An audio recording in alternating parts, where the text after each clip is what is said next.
We welcome you to the American Athletic Conference on ESPN. Today from Philadelphia, the Temple Owls get set to play host to the USF Bulls in this conference matchup here on Senior Day from Lincoln Financial Field. And one of the best for the Temple Owls, the number 7, Raquel Armstead, leading his team onto the field here today to get ready for a big matchup. Still a lot to play for the Owls, and here's why. 3 teams right now on the top of the East Division. Just a couple things need to happen, and perhaps Temple has a chance to play for a conference championship. Hi, everyone. Good to have you with us. Welcome to Philly, Mike and Reedy, and there's a lot still on the line here, isn't there? Well, and the thing is, for Temple, they know there's no surprises. Listen, they need to win out. UCF needs to lose out. Temple needs to get it done today, right now. Tonight, a huge one in the American East as Cincinnati plays UCF at 8 p.m. on ABC. Unfortunately for Temple, FPI does not think UCF's going to lose out, but they are saying there's a chance. Well, there certainly is. UCF, as we know, is on a 22-game win streak, but that happens later tonight. Here today, we'll see if the Temple Owls can take care of business versus a USF team that started out the season, Reedy, 7-0. They're on a 3-game losing streak right now, so they would like nothing more, obviously, to come here to Philadelphia and get on the winning side. Well, absolutely. Talking to the coaches last night, talking to the players, they just want to right this ship, and they want to do it today with a win on the road. Jake Stone gets things started for USF, kicking off.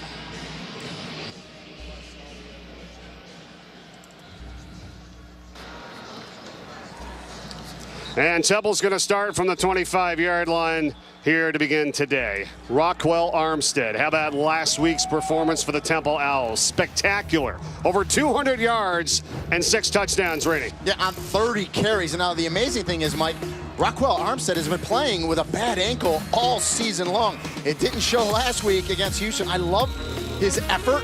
I love how he runs downhill. He's my type of running back. Look for Armstead to have a big game today.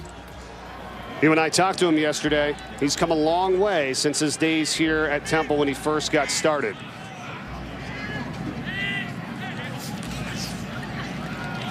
And the first play for just a couple yards to Armstead. And what does that mean when he first got here to where he is today? What did Geoff Collins tell us about him? Oh, it's unbelievable. I mean, he's matured so much.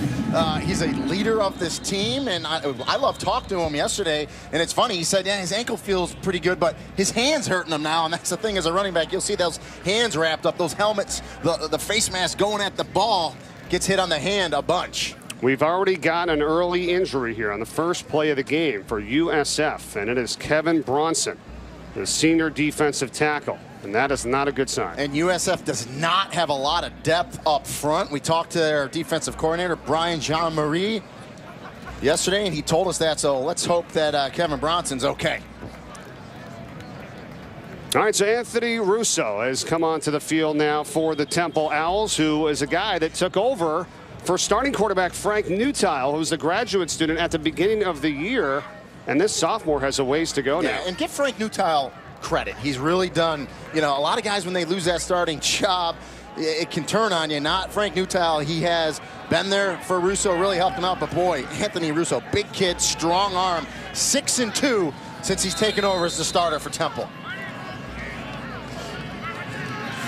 From the shotgun on second down, it's back to Armstead as he tries to stretch it out. He's going to lose 3 yards in the play, and the Bulls up front, led by Khalid McGee that time, the weak side linebacker, makes the tackle. Well, and that's what they need to do, run to the ball. They know they have to tackle well this week. They haven't done it well this year. Good job by McGee setting the edge on the outside. You force Armstead back in, and you get a lot of hats to the football.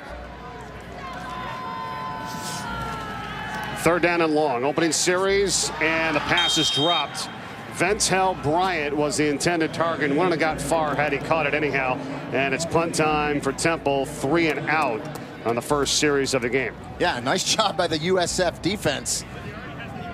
Exactly what you want to do to start the game, come out fast. And they did that.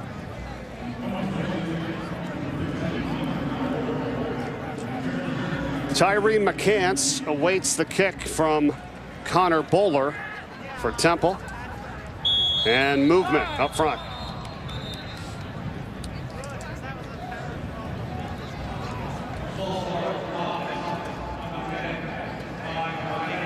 4th down. And you'll see that sometimes, Mike, these 12 p.m. starts. It's kind of the earliest college football start. And takes some teams a little time to get going. Looks like Temple's a little slow out of the gates here. You and I were coming in earlier today. It seemed like a lot of tailgaters out there in the parking lot. Tailgaters are ready to go. They were doing good. Ready. You know, it is the week before Thanksgiving, so a lot of the students have gone home. That always cuts down on the crowd. After the penalty, Bowler's kick takes a bounce. McCants able to corral it. That could have been dangerous. And Randall Jones is right there in his face for Temple, but it's going to be pretty good field position. How about Blake Barnett? Not a lot of people can say they've already been through all this at 22 years of age. Married Maddie, has a son Brooks back in March, graduated from Arizona State, and of course under the grad transfer rule, he was only a junior. He's able to come right here to USF and play right away. Oh, by the way, he's got a national championship with Alabama. Yeah. The great thing about Blake Barnett is that eligibility. He'll be back with USF next year as well. He had 2 years of eligibility left. That's the thing the coach has said with this offense. Although he is an unbelievable quarterback, it still takes some time to get used to what they want to run here. Jordan Cronkright with a couple yards on 1st down. Now, Barnett, as you alluded to, won a national championship. He was an unbelievable quarterback coming out of high school, was ranked the #1 pocket passer by ESPN, and he went to Alabama to begin his career. Well, and you got to remember, too, he only got to USF in May, Mike. Didn't start taking reps, obviously, till camp in August. At that time, it was a 3-way race for quarterback, so he's still learning this offense. 2nd down and 8. Barnett's first pass of the day is caught, and it's McCants, who's going to be about 2 yards shy of the 1st down. When he was at Alabama, there was a competition there with him and Jalen Hurts, and we know where that went. Yeah, Hurts ultimately won that job, and Blake Barnett moved on. 3rd down and 2 on the ground. It goes to Cronkright. He's got the 1st and more. Jordan Cronkright down the sideline. USF, and he is running out of bounds inside the 5. Almost had a touchdown, and the Bulls are in business. Yeah, and with that run, Jordan Cronkright goes over 1,000 on the season, and look how fast USF is going, Mike. 1st and goal. Cronkright, and he's stopped for no gain. Let's go back to that long run. What happened there? He got that ball off to the left side. Yeah, Cronkright, the Florida transfer. Good speed, good blocking up front by USF. And I like how Cronkright bounces that outside, and it's 1st and goal, now 2nd and goal for the Bulls. Injured player down for USF. And that's Wilcox, the tight end. Boy, and we talked to Mitchell Wilcox last night. Both ankles are hurting him. Yes. He's been rolled up a couple times, and that's not a good sign for USF because Mitchell Wilcox has had an outstanding season. Sometimes when you ask players about an injury, they say, no, I'm fine. He was giving us the truth, I feel. He said, no, not really 100%. Yeah, and he said one's a low ankle sprain, one's a high ankle sprain, which is the worst. And he's a tough kid, though, and it's a good sign to see him walking off. They'll check him out. Hopefully Mitchell Wilcox will get back in this one. Big part of the offense, though, so he's out. 2nd and goal for the Bulls on the 2-yard line.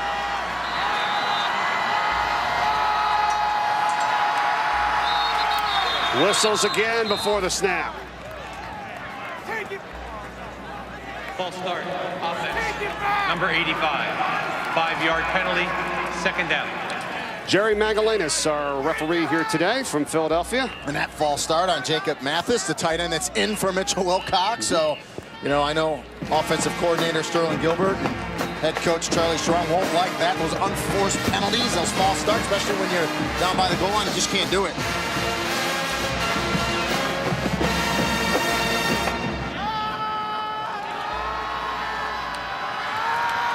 Second down, and they try to flip it up the middle there from Barnett, and they'll gain inside the 5-yard line, getting some of the yards back lost from the penalty. It's a little shuffle pass there. They try to get that defense going sideline to sideline. Good job by Temple reading that. Getting up there, making that tackle, Sean Bradley. Now Cronkright again to the right of Barnett. Here we go. Barnett flips it up. Cronkright, he's got it. Touchdown. USF scores it. Helped out by the 49-yard run by that guy to get him down to the 2, and they cap it off with a 6. Yes, old-fashioned straight option here. Blake Barnett, a better athlete than people realize. He holds it to the last second. Very good job by him. Nice toss to Cronkright. In for the score.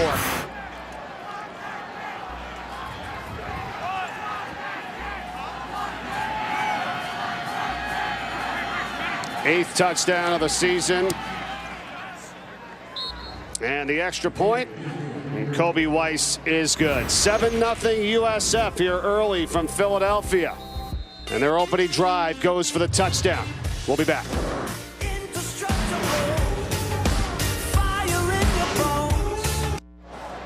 7-0 USF here on the road in Philadelphia against the Temple Owls. Their opening drive went for a touchdown. Just what Charlie Strong wanted, right? 6 plays, 60 yards, 2 minutes and 7 seconds. Before that, the defense starts the game with a 3 and out. Couldn't have scripted any better if you're a USF Bulls fan.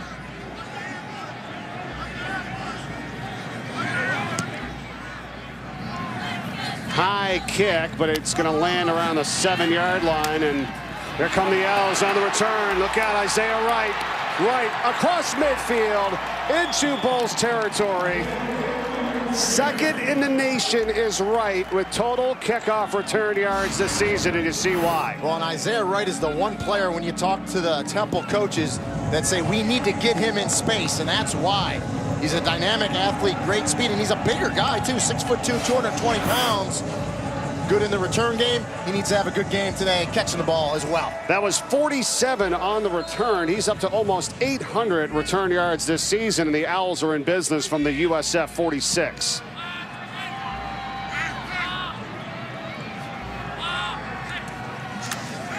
Russo. Dangerous pass to the outside, and it got broken up by Mazzy Wilkins, intended for Kenny Yeboah. Now, you talk about jumping a route. Boy, Mazzy Wilkins jumped that one right there. Broke it up, just reading the eyes of Anthony Russo. Temple wants to move quickly, 2nd and 10. Oh, the fumble. And Russo's back on top of it. I think he wanted to get it to Armstead, obviously, on the carry. Rena, you talked about that exchange. It's something with the mesh there just didn't go right. You see Russo kind of talking to himself. You know, they'll run some zone read. He puts it in there, and that's that case. We see it, Mike, right? The running back thinks the quarterback's going to pull it. The quarterback thinks he put it in enough for the running back. That time it went to the ground. Almost disaster for Temple. Look out, USF looks to bring pressure here. 3rd down and 11. They'll back it off. Russo taking a shot. Sideline, getting a step. And incomplete. And that was Ventel Bryant. It's like he had it, but he was out of bounds. I think he caught it. You're right. This was a great catch by Bryant. He just is out of bounds. Let's take a look at it. Wow, so close. I mean, if that left foot would have came down in bounds, right, you can complete that play. It bobbled a little. He still caught it, but he just was out of bounds. So almost could have been a game changer right there for Temple. Instead, now they have to punt for the 2nd time. And a fair catch called for by USF at the 10-yard line, and we'll be back. 7-0 Bulls, 4 minutes into this first quarter. USF on top 7-0. Blake Barnett about ready to head back to the field. The quarterback likes to take pictures. He's into photography and told us about that yesterday, and has had some great shots that he's taken throughout his life with some of his free time. I don't know how much he has of it right now, but you know, think about this too. Some of these great pictures from out west, and now here in Florida. His wife Maddie is also a pro surfer and model, so they'll sometimes call on Blake to take pictures of her as well, and there she is along with son Brooks. Yeah.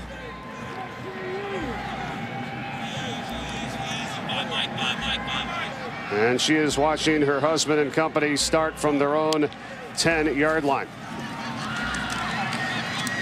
Cronkright, what an addition to this group for USF. The transfer out of Florida, number 2, Jordan Cronkright, the guy that's now over 1,000 yards rushing this season. Temple coach Geoff Collins knows all about him because when he was the DC in Florida, Cronkright was there. So he knows all about Jordan Cronkright.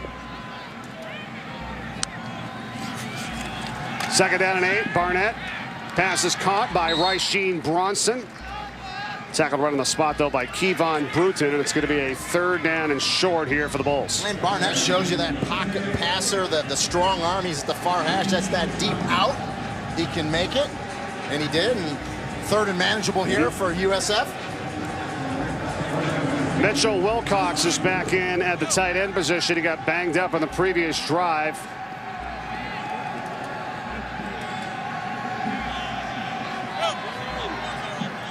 Now he'll shift over to the other side.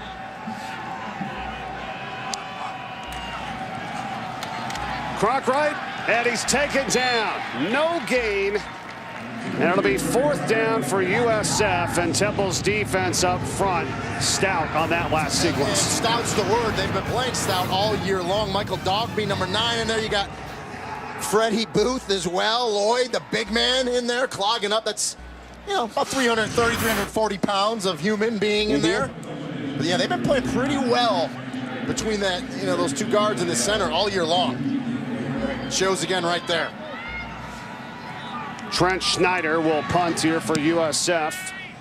And Wright awaits the return from the 30. First man will miss.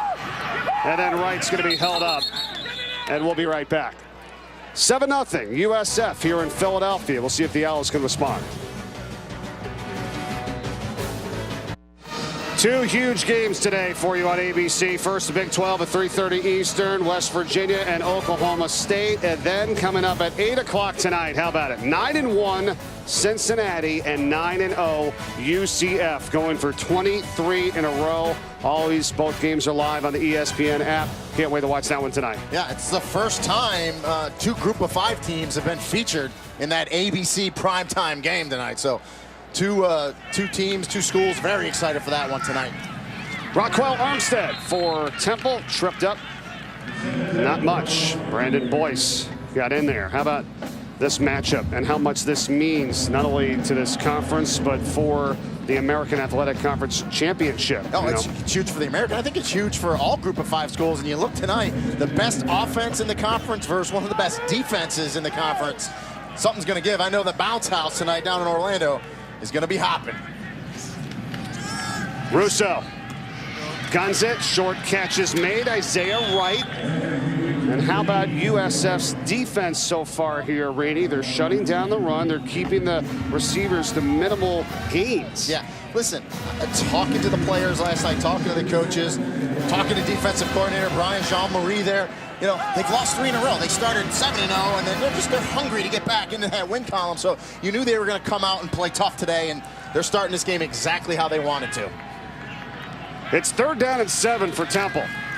Russo's pass, catch is made, 1st down in midfield. Randall Jones able to corral a nice job on the crossing route. Oh, that's what happens too. USF's going to send a blitz. You got 0 coverage, man-to-man on the outside. Nice pass by Russo, put it on his receiver Jones, makes the catch.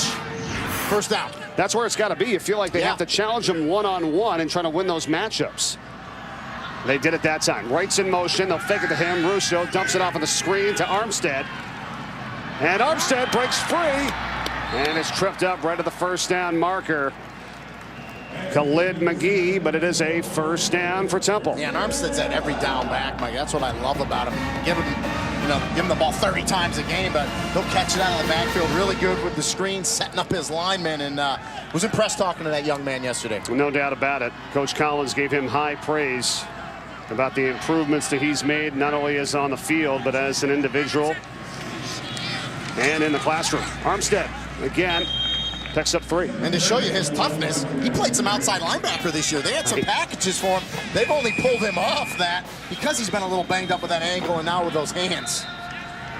He's physical. 5th in the country, averaging 122 yards a game is Armstead. They'll attend to the injured Chris Myrick, and we'll be right back. Graduate student tight end, 85, Chris Myrick, walked off the field. He's out for right now, and Temple's faced with a 2nd down and 7 from the 37 of USF. Armstead, and he's going to be taken down the backfield for a loss. What a play. Josh Black was in there, and he's been in the backfield a lot this season. The senior defensive end, he's leading the team with sacks and TFLs. He had 9 coming to this game. Make it 10, Mike. as he gets in there from that right defensive end spot. You know, a lot of times you run zone away from that defensive end. You think you can get away from him, but boy, Josh Black just showed you some speed coming downhill there, making that tackle on Armstead. Well, it puts Temple to 3rd down and 10. They change up Armstead now to Rich Ravato, who's in the backfield. Russo's pass, and right at the 1st down marker, it's caught, and it is going to be a 1st down catch made by Bryant. Yeah, and Ventel Bryant, he's a kid you're going to see on Sundays. Shows you his experience as he runs that route past the 1st down marker. He knows he's going to get hit, but he catches it past. Forward progress gives him the 1st down. That's a perfect route run by Ventel Bryant. Now back to Armstead, and no gain. Going back to that play you said, that's it. It's the forward progress. You got to make sure that you catch it right there by the stick, because you're going to get pushed back. How many times we've seen kids, right? They stop short, about a yard short of that. You know, They come back and they don't have it. That's experience there from Ventel Bryant. How about the sun coming out here today in Philadelphia? It's had a great day. Beautiful football day. 45 degrees, sunshine, perfect.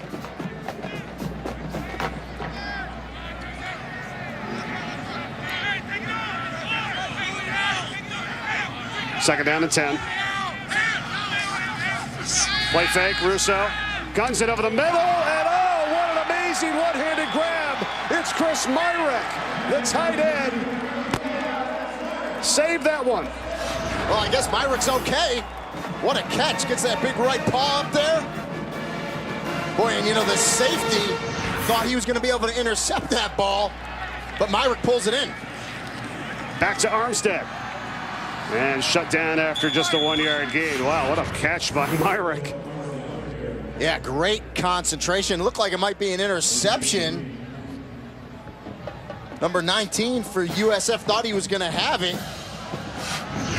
But Myrick pulls it down. It was Ronnie Hawkins Jr. has been all over the place this year. Thought he was going to have an INT. Myrick says nope. Rich Ravato in the backfield.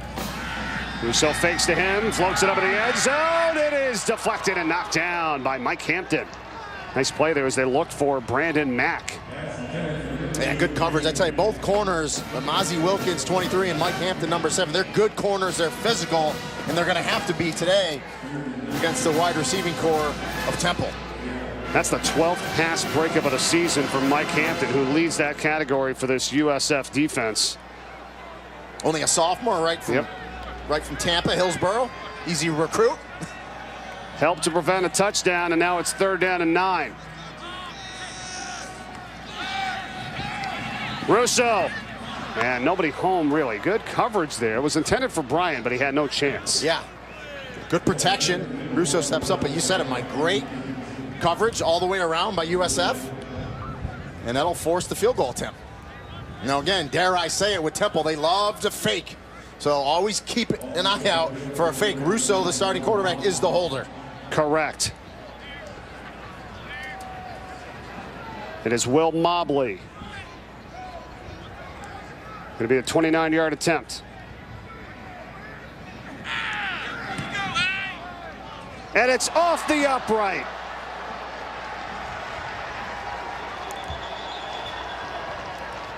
So no good on the 29-yarder after Temple had their best drive of the day. And that's got to be frustrating for Coach Collins and company. And you're at that far hash, and Mobley thinks he's got to hook it in, and he just overdoes it. You know, it's like turning over a 5-iron if you golf, and all of a sudden you pull it, hits that left upright, and it's no good. For you living in Florida, you should be able to do that. Don't you have that down by now? Analogies from Florida, but yeah, I just tried to overkick it. It looked like Mobley and pulled it. Came over the top. Came over the top. Right. Absolutely. All right, so it stays a 7-0 lead for USF, and Blake Barnett, after a 12-play, 57-yard drive for Temple, and they come up empty.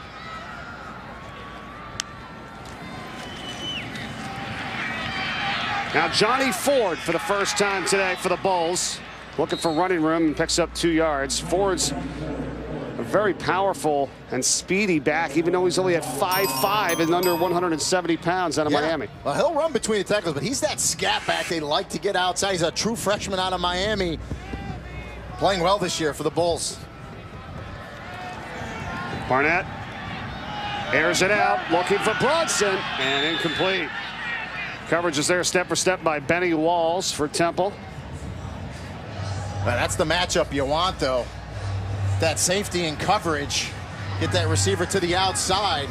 And I like the fact that they're taking those vertical shots, and Blake Barnett shows you he can put it out there. Well, Barnett can also run, too. The guy's got 8 rushing touchdowns on the season, so he gives them another added dimension if the pocket breaks down. You talked about it, right? He was one of the top-rated pocket passers in the country coming out of high school, but he's very athletic as well. Jernard Phillips was in motion. Pressure on Barnett. He's going to be sacked. He will not get away from that. And Quincy Roche, 4th sack of the season for Temple, and he had some help as well. Yeah, Roche, 90, Dogby, 9, just great pressure up front. Gonna send a little blitz there as well, Graham Mobley. And they get to Blake Barnett for the sack. And Barnett is limping a little bit coming off the field. He goes right down to take a seat. Yeah, well, it looked like his leg might have got rolled up on that sack, and he's been hampered by a shoulder injury. He missed last game with a little sprain in that AC joint. He said the shoulder feels good. Right, muffs the punt, and he's not going to be able to get back on it. Or does he? USF have like 5 white jerseys. They've got it. They've recovered it, and it's Chris Barr. And that's just one of those ones where, boy, Isaiah Wright, you just got to concentrate and bring that one in. You know, a lot of punters now, returners, they try to catch the ball with their hands above their head. To me, I'm old school. I think you basket catch it. Sometimes that ball comes in so fast, you get those hands up there, and it gets muffed by Isaiah Wright, and USF is in great field position. Well, Barnett didn't have much time to try to rest there because he has to go right back in. The pass is caught by Bronson.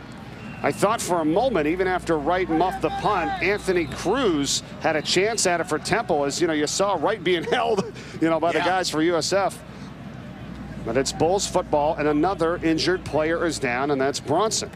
And he'll get some help up.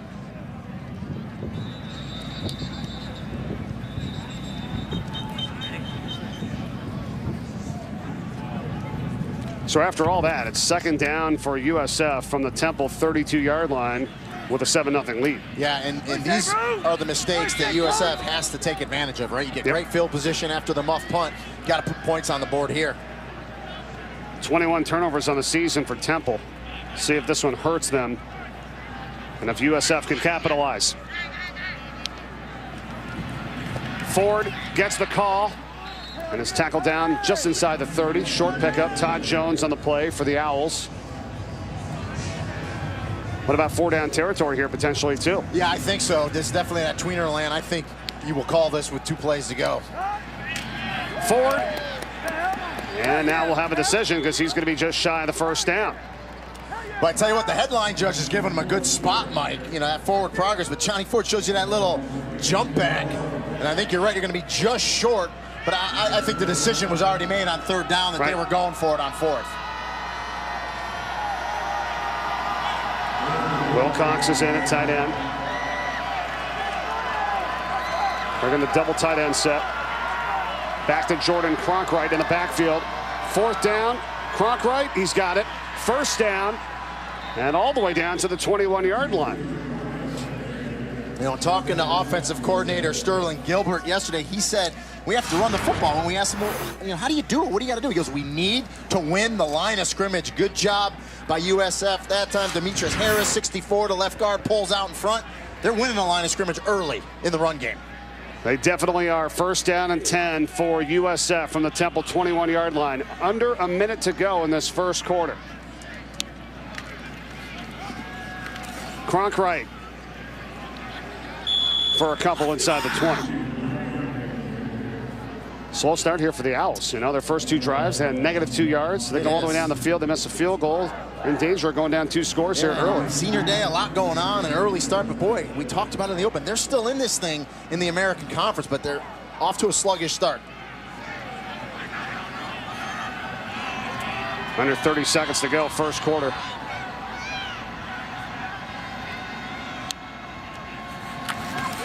Cronkright again. And that should be the last play of this first quarter, unless the Bulls want to hustle up here. And they will not.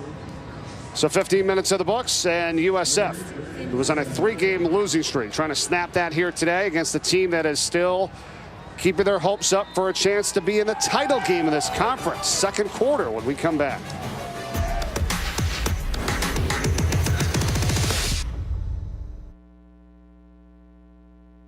What a great hire Temple made with Geoff Collins here. Now in his second season. Love what he brings to this program, says Rini. No fear, attack success. And it's an entitlement-free program at Temple. What does that mean? I love it. He treats all the players the same. You know, he said something yesterday. He'd rather take a 2- and 3-star guy with that chip on his shoulder than a 5-star guy that doesn't want to work hard. And that's that Temple tough mantra. Blake Barnett at USF. Pass is incomplete. Tyree McCants. He actually was able to corral it, but was out of bounds when he possessed it. And that's going to be 4th down now for the Bulls, as the second quarter is just underway, and Coach Strong thinking maybe a missed opportunity here, but hoping to get 3 on the board and make it a 2-possession game early. Still need to take advantage of that Temple miscue with the muff punt. You got to get points on the board here. See if they can knock it through for 3. Kobe Weiss, 35-yard attempt, and it is through. So 10-0 USF here, 10 seconds into the second quarter. And that'll give us a chance to tell you this season, for every field goal, an extra point made by participating universities, Allstate will make a contribution to the university's general scholarship fund. Thank you, Allstate.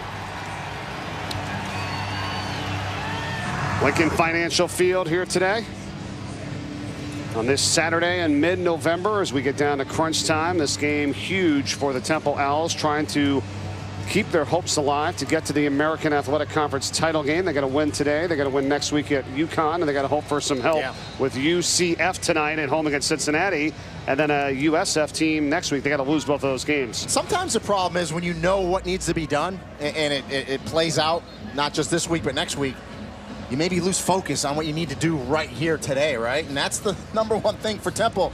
Get going and try to get this win today. They're down 10-0 early. Listen, they got to get Rockwell Armstead going. They have 18 plays already, Temple. 18 offensive snaps, Mike, minus yards. I mean, got to get going. He's been completely shut down. Now, the start of the season kind of went the way you're talking about the early part of this game is going. They lost their first 2 games of the year, Temple did, and people are thinking, what's going on here? We knew this is a very good football team, and they've responded. And Coach Geoff Collins told us that. He goes, I didn't panic. I knew we were a good team. You know, I think the Villanova upset really scared a lot of fans. Buffalo has turned out to be a much better team in the MAC, but I really love how they've turned it around after starting 0-2, and really, you know, Free kick out of bounds on the kicking team. First down at the 35-yard line. You know, they went to UCF in Orlando on a primetime game, and a game that there was a high-scoring shootout, but they were in it the entire game. Yeah, that was a game they're going to look back on. I mean, there was a few plays in that game. A few calls they weren't happy with. Well, because UCF goes so fast. You know, we look at it sometimes and say, you know what, if there's a call in question, you got to call down. You got to look at some of those plays. And UCF just was able to use their offense and come up with a big win there. The Temple still in the hunt, back on offense now, down 10-0 for Armstead. Another thing I like with Coach Collins in this group, too, is that when you look at their game notes, instead of it saying a 2 deep, they call it above the line. They list everybody that has a potential ability to play at each position and shows the depth of their roster. Russo and the keeper, and that's not going to be much there. And the above the line just shows you how many different guys, you know, here it is. I think it's great. You know everybody that's going to be in the lineup. Even the offensive line, it's not listed there by position. The only people that don't like that are ones that have to make depth charts for games, you know. But I list everyone on my depth chart. This helps me. It's a 3rd down here for Temple. Big 3rd and 6 early.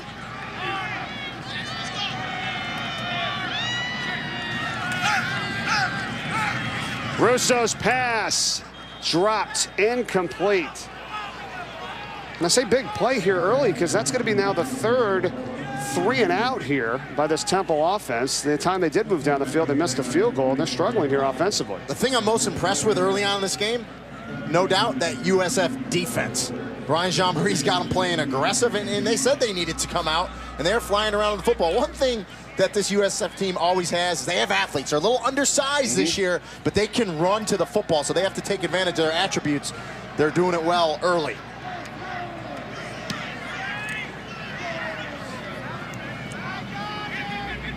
McCants lets this one bounce.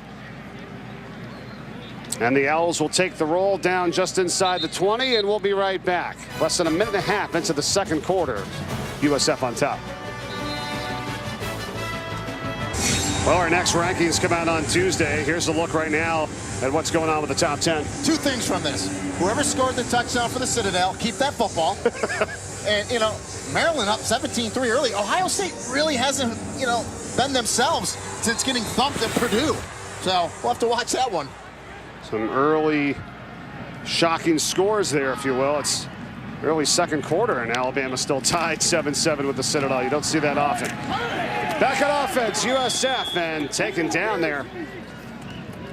That was Deron Bell in his first carry today. Redshirt freshman, only his second game of the season, as Thomas able to make the tackle for Temple. Yeah, Jaquez Thomas from that safety position. You love to see those safeties come up and run support and lay a lick. Thomas did it right there.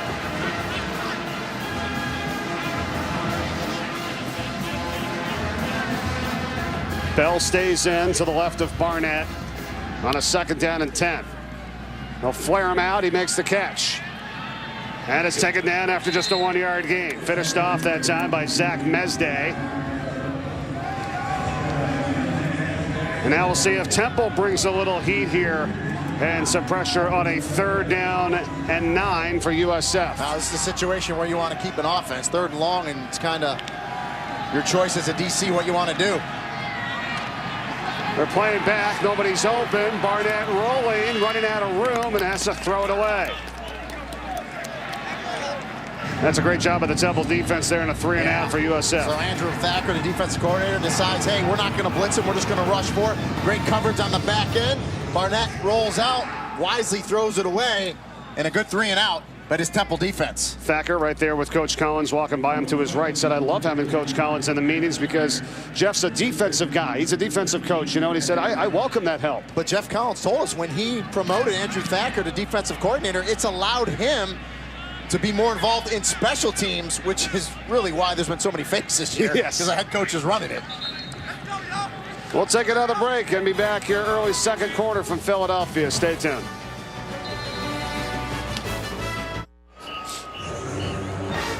College football continuing today on ABC, 3:30 and 8 o'clock Eastern. Led off here first by West Virginia and Oklahoma State and Stillwater. And then at 8 tonight, 9-1, Cincinnati, number 24 in the country, taking on UCF, looking for 23 wins in a row, undefeated right now at 9-0. Can't wait for that one. I don't care what conference you're in, Mike. You win 22 in a row, looking for 23. It's pretty impressive. You know, there's been some good Power 5 teams in there as well. We know what they did to Auburn last year in the Peach Bowl. They've beaten Maryland at Maryland. I couldn't agree with you more. As Temple has 1st down and 10 from the 27-yard line. And up the middle, the biggest hole of the day so far, Raquel Armstead up close to midfield. And that's what Temple needs to do. Get Armstead going. Good blocking up front. And a nice burst by Armstead to pop it through there for a very nice gain. 22-yard pickup to the 49-yard line. Russo's pass on the outside is caught.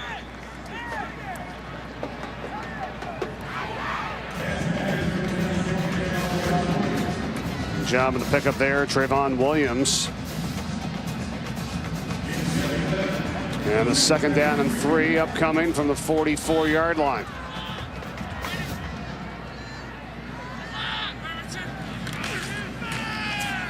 Russo again over the middle and a nice catch of the 1st down. So Temple now starting to get things going here. And Williams again with the 1st down signal, and the chain will move. Yeah, and I like the quick release from Anthony Russo. Good route by Williams, that inside slant.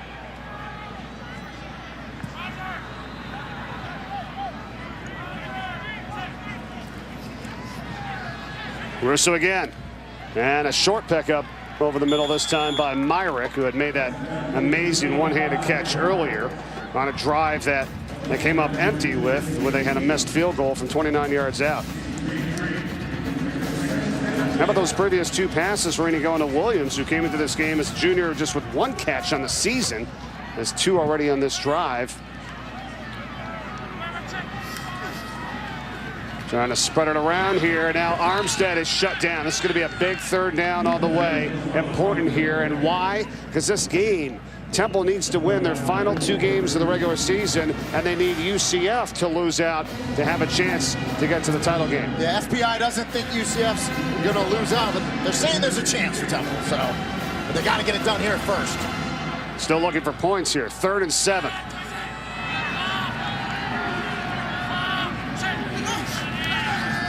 Russo, pressure. Oh, he's going to be sacked.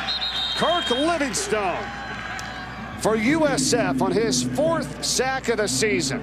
Yeah, Kirk Livingstone, he's one of those all-academic team guys. He's got like a 3.6 GPA. This time, he just beats the offensive line. Isaac Moore, the freshman, gets to Anthony Russo for a huge sack. Field goal try now for Temple. I think they're going to punt him like that. Okay, yeah, knocked him out of range. Yeah. Wow. Yep, not enough, and they got to watch out for a fake here. Keep an eye on this. Temple likes to do this. They've had a lot of fakes this season and have worked to their advantage. And they are going to fake it. Here we go. Throwing the pass. Centeno, and it's incomplete. Almost intercepted by Mike Hampton. That is the 3rd-string quarterback, Todd Centeno, who threw the pass for Temple. But USF is going to take over. They tried the trickery. It didn't work out. Still down 10-0. Bulls football when we return. Stream college football all season long, everyone, on ESPN Plus. Start your free trial today. Download the ESPN app or visit ESPNplus.com. Plus ESPN original programming as well. You can watch games anywhere you are. Back to action here in the second quarter. USF football. Blake Barnett with some time, and then nobody's open, and he throws it away. Let's go back to the fake punt for Temple right before we went to break. What happened here, Ricky? Even though you think maybe it's obvious, why would you run it here? Geoff Collins told us most defenses run one punt safe, and he feels like he can complete it on them anyway. Centeo's the 3rd-string quarterback, but what a great job by USF reading that. Mike Hampton, the starting corner, almost picks it off. I mean, great job by that USF punt safe unit.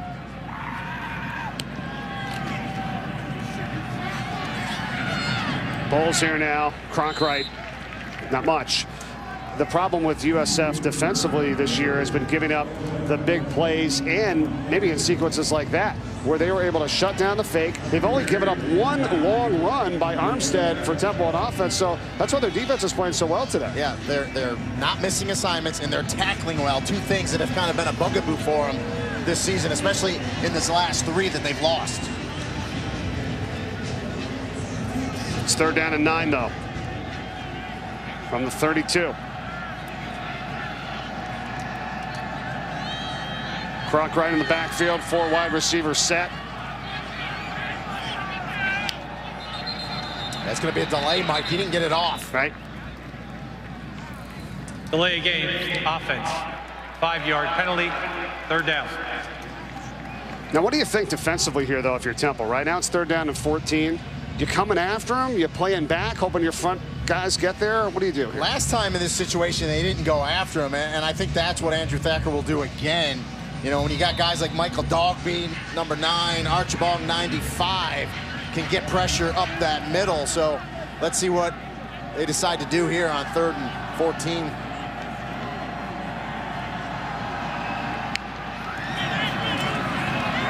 Barnett. And this pass is broken up. Good job there by Christian Braswell. They wanted Bronson. 4th and 14 for the Bulls. And there's the changeup. They did send some pressure that time.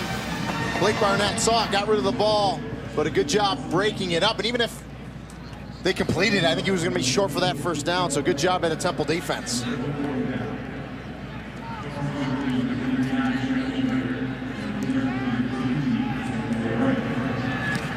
There's the punt, and it's not a good one here for USF.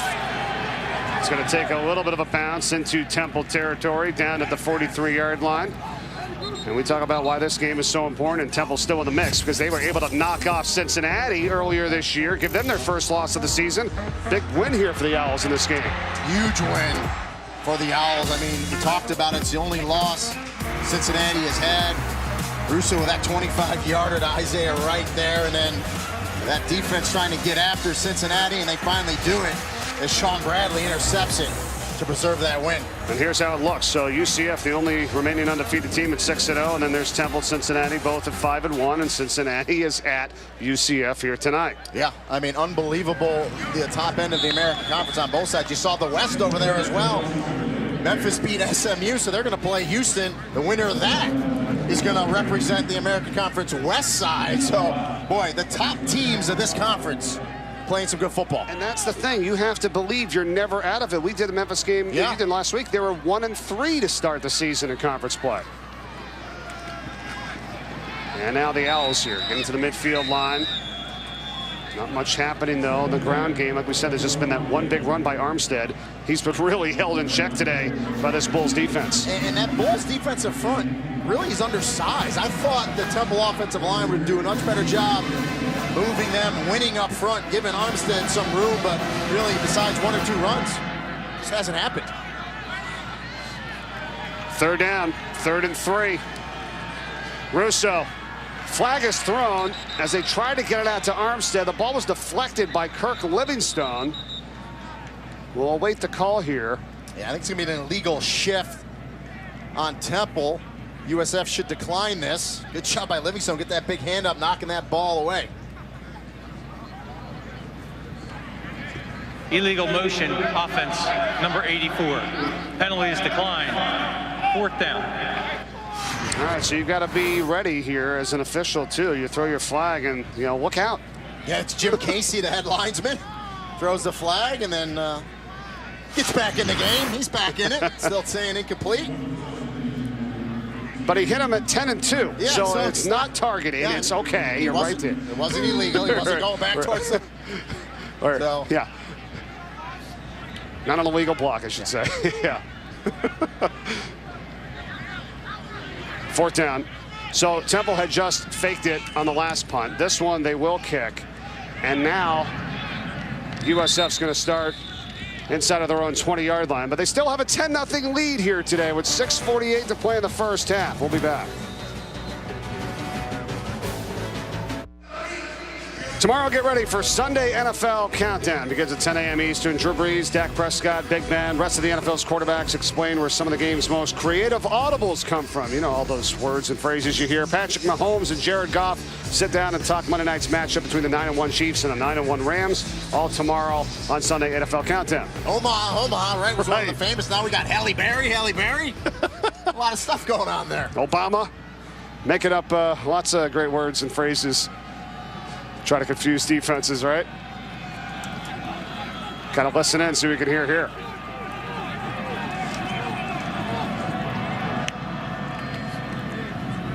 That's a gift to Ford for USF. Johnny Ford, the freshman at 5'5". A compliment to Jordan Cronkright, the junior at 5'11". Back to Ford. Dashes his way for a first down. Gets up to the 28-yard line. Nice run. And you see his shiftiness there. He's quick. He can change directions on a dime. Get Johnny Ford. And by doing so, he picked up that first down.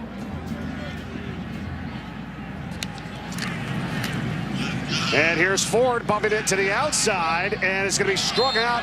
And the tackle made by Jaquise Thomas. And you always got to be careful when you see that come down like that on the head area. Yeah, I mean, he's up high, but it's not a horse collar because he's around the front of it. And that's the issue when you're a smaller back like Johnny Ford and you had a physical safety like Jaquise Thomas coming downhill.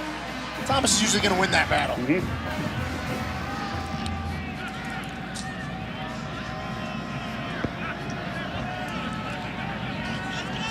Second down for the Bulls. And it's back to Ford, who breaks through again and has another first down. You know, and you look at that offensive line of USF, Mike, only one senior, Eric Mays, the left tackle. Other than that, pretty young up there. Well, they are. They are trying to build it back up here as this catch is made by Phillips. Not much happening there, no gain. Back to Johnny Ford, a freshman running back. Talking about young, a true freshman, and he's quick through the hole. You love that. Low to the ground with that 5'5", 168-pound frame, and not afraid to lower those shoulders. I love his quickness through there, and he's a very good compliment to Jordan Cronkite, the other back. Well, they brought in Deron Bell now. Just the second game of the season, the redshirt freshman, 22. He's in the backfield now on a second down play. And it is Bell. Shifty as well, and spinning his way up to midfield, and that's going to be another first down. How about the extra effort in some of the jump cuts that we've seen by these backs? No, I mean, someone must be in Bell's ear saying, we're talking about Johnny Ford. Bell says, listen, I got some moves as well. Watch this little doot-doot back up field, juking a couple guys. Nice compliment of backs for USF. And back to Bell again, and it does so again, breaking free through the middle. And rips off about 6 yards. You know, and Bell, I think he said it, Mike, you know, only 12 carries, 69 yards for the season coming into this game. So when you don't get a lot of carries and you get in there and you're a freshman, you run hard, you want to show your coaches, hey, coach, give me the ball more. And this time he's going to trip and fall down in the backfield, losing yards, back to midfield. Yeah, I think the Eagle got him that time. Yeah, the Eagle. Exactly. The Eagle in midfield tripped up around Bell, and coach said, all right, I seen enough, come on. Collins drumming up some of the world champion mystique here. Yeah, this is the money down here for Temple. Third down, third long, you have to get off the field if you're a defensive unit. It's 3rd and 9. Does Temple bring the heat? Now they'll rush for Barnett. Airs it out sideline, and the catch is made by McCants. Over the top, laid it in there perfectly, and it's a first down for USF. Yeah, a little rubber on the outside. Tyree McCants gonna wheel it down the sideline. What a ball by Blake Barnett to drop that in the bucket to the senior wide receiver. And now it's out to Phillips, who makes the catch, gets some blocking, and he trips and falls down to the 25-yard line. Job on the outside there. And the thing with McCants, number 8, he is a wide receiver, although he looks like a fullback. He's 5'11", 240, but he can run. Now it's back to Ford, and out in front blocking is Barnett. Barnett leading the way, and Ford gets down to the 2. How about the effort from the quarterback, Blake Barnett, to lead block? And there was a flag down and an injured player down for Temple as well. So a lot happening on this last play. Yeah, I'm wondering if there was a cut block downfield, because you cannot cut block anymore past 5 yards downfield. I didn't see it in real time, but we'll get a call.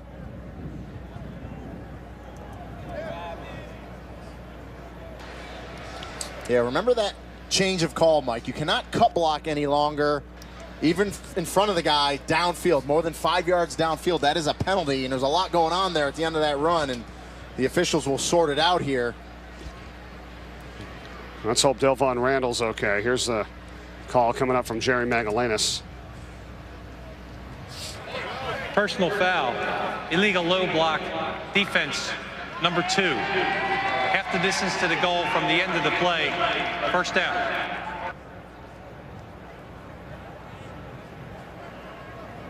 Yeah, and they called it against Delvon Randall.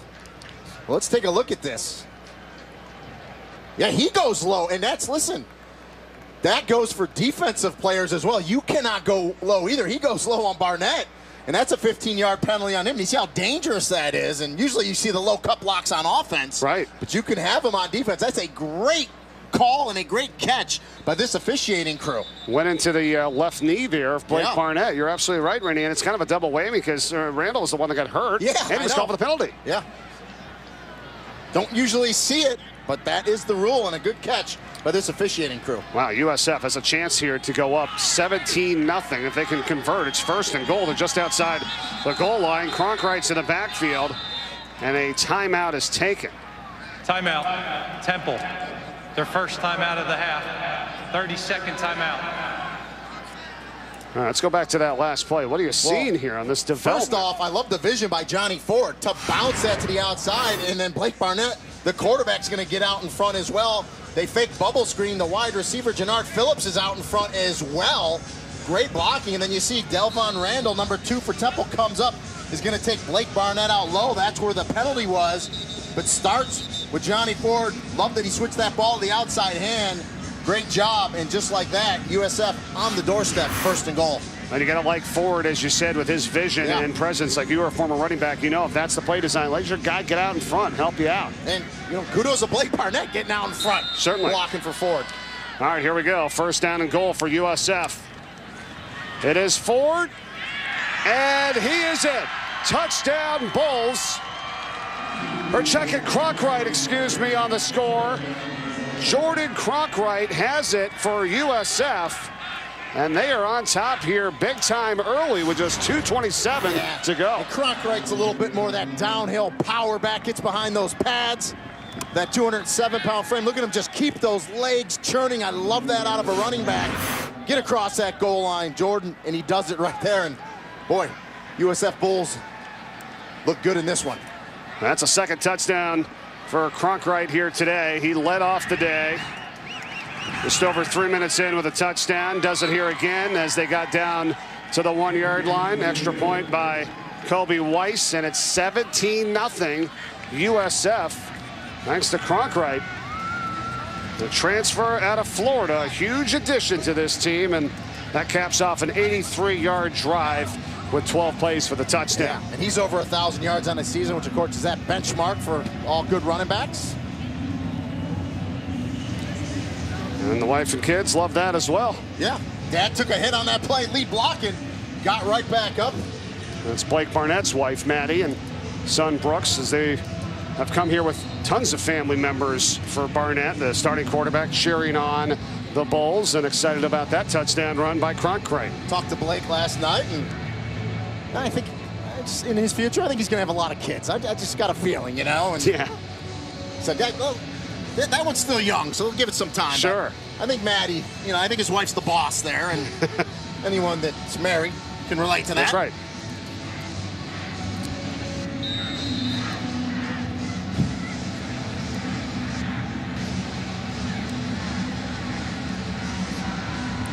Shocker here early today, as the Bulls have come up here to Philadelphia and have put the hurt on. 17-0 early. Still 2:27 to go in this first half. That's the 2nd kickoff that's went out of bounds today by USF. Temple now from the 35, but Free kick out of bounds, kicking team. First down at the 35-yard line. And Charlie Strong is not going to be happy with Jake Stone, the kicker. You just can't kick that out of bounds. You're trying to pooch it. Great field position here with 2:27 left in his half for Temple. Stone's only kicked 2 out of bounds the entire season. He has kicked 2 out of bounds here today. Let's take a look at our game recap. How did we get to this point? 17-zip Bulls. Really, USF came out of the blocks on fire defensively, and then they get that running game going as well.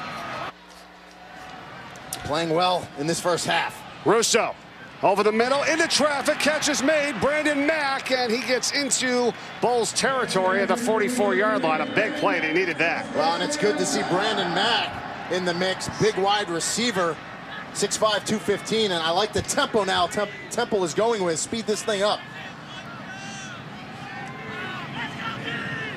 Armstead in the backfield. Russo, and this one is dropped over the middle, looking for Bryant. You got to get something going if you're Temple, right? Yeah, and you can't do that right there, right? Yep. If you're Ventel Bryant, you're too good of a receiver. Russo puts it on you. You got to catch that, and he knows that.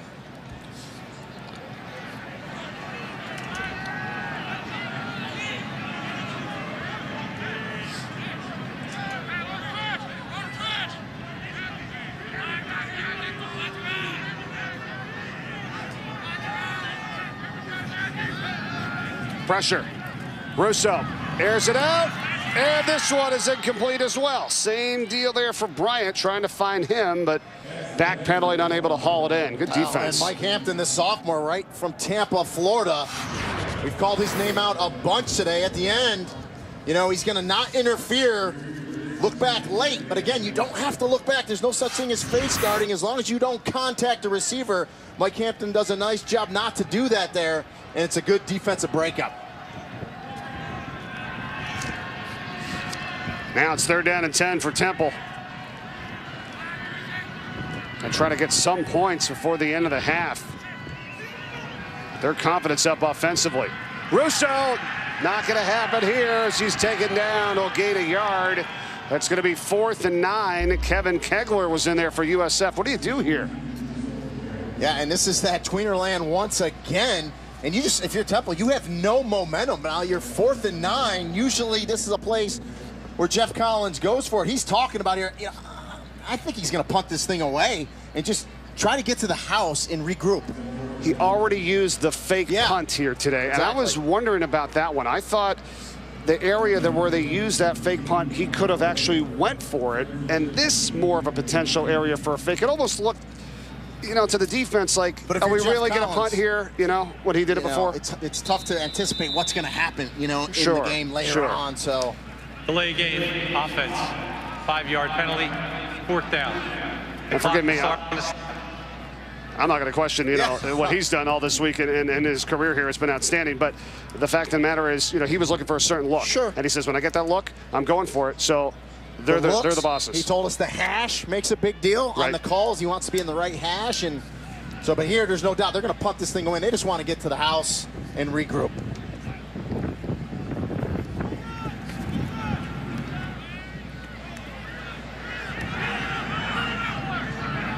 It's going to bounce out of bounds at the 22-yard line.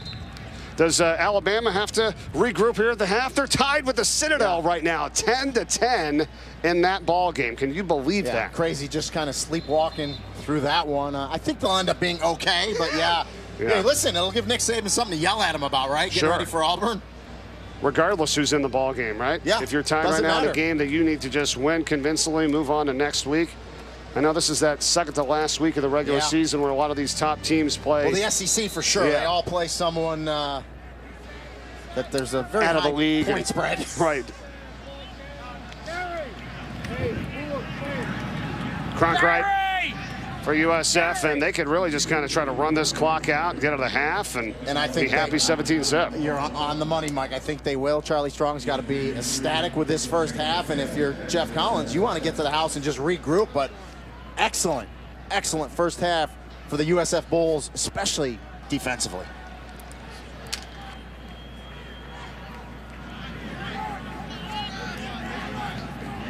All right, need 33.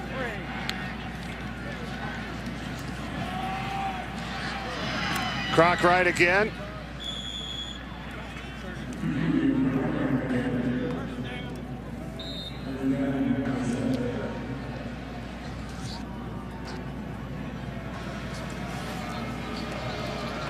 Well, that's the end of the half. Coach Collins and Temple, you need to win out this game and next week at UConn.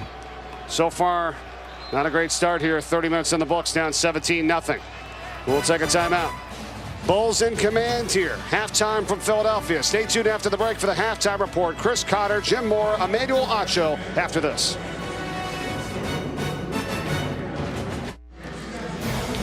Welcome back to the American Athletic Conference on ESPN. Today from Philadelphia, the Temple Owls and the USF Bulls. We get ready to start the second half in a few minutes. 17-0. USF in command here on the road, trying to snap a 3-game losing streak. How important is this for Temple? They're trying to win out, and they need UCF to lose out to have a chance to get to the American title game, Rainey, and it's not working out so far, at least here in the first half. Again, right, you need to take care of your business first and foremost, and kind of sleptwalk through that first half, but I mean, give credit to USF. I mean, they've lost 3 in a row.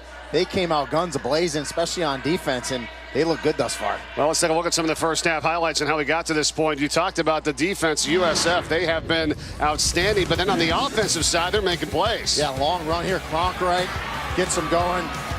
Great blocking up front. They're going to cap that off with another little option play to Cronkite. Now the muff punt was huge by Isaiah Wright.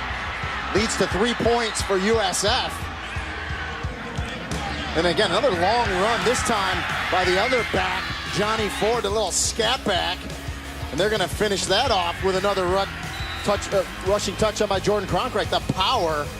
And USF just looks good, Mike. First half numbers, you talked about the 1 turnover there, but Temple's a team that averages a pretty good amount of yards on the ground. And look at it today, 31.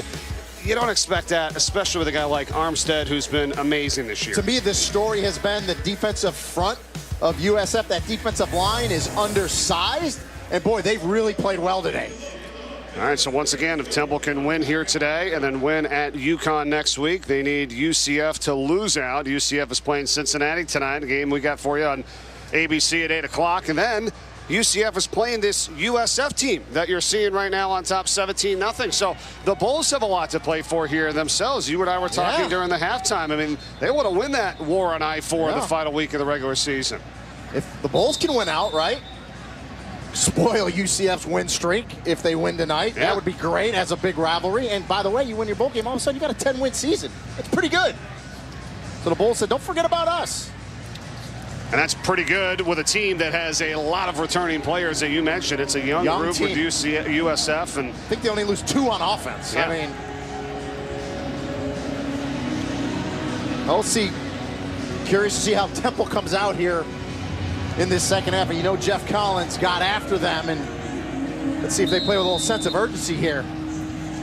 Bentley Sanders and D'Angelo Antoine back to return the kick from Will Mobley for Temple. And USF's going to start with the ball, too, to begin the second half as well. So 17-0. And the ball. Not a bad job here as they try to snap a 3-game losing streak and upset the Owls. They're going to try a short kick, a little trickery. Temple's got it. They recover it. Oh, what a job. Brandon Mack able to get it off the leg of Mobley. I tell you, Mike, though, Comes in. the receiver for USF was calling a fair catch. You have to give him the opportunity to catch the ball. Good job by USF to get there. This should be interference. This should be USF's The ball. ruling on the field, the receiving team member signaled for a fair catch. Kick catch interference, kicking team. Spotted the foul, 15 yards, first down, USF. I mean, it's a great job. You see 2 USF guys getting there, but clearly the fair catch was given by the USF player. I believe it's Chris Barr, number 1, is in position to make that catch. By rule, you have to let him catch it. That's kick catch interference. You cannot jump in front of him and intercept the onside kick attempt. Excellent observation by you there, Rini. You called it. You're all over it. And that's tough because they seem to execute it perfectly if you're Temple, but you got to give that guy a chance to catch the ball. As great as Temple has been on the trick plays this year, boy, give USF credit. They're ready for him, right? Wow.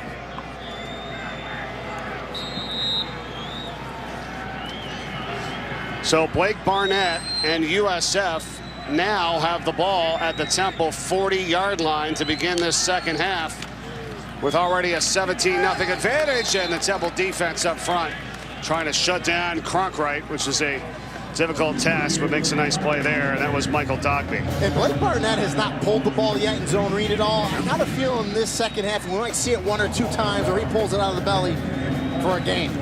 Yeah, I'm with you there. Don't forget about that option. He's got 8 rushing touchdowns on the season, Barnett. Yeah, that averages 270 yards through the air. And there it is, right on top of it, Reedy here. Boy, you had your coffee here in the halftime. You know, come back out in the second half, you're ready to go. But nice job by Chappelle Russell, though, to limit it to just 2 yards. Number 3, the outside linebacker. There's a kid that's really kind of like a comeback player. He's torn both ACLs and playing well for Temple this year. Forgive me if I call you Tony Romo here in the second half once or twice, right? No Tony Romo. Cronkite in the backfield. Third down for USF. 3rd and 8.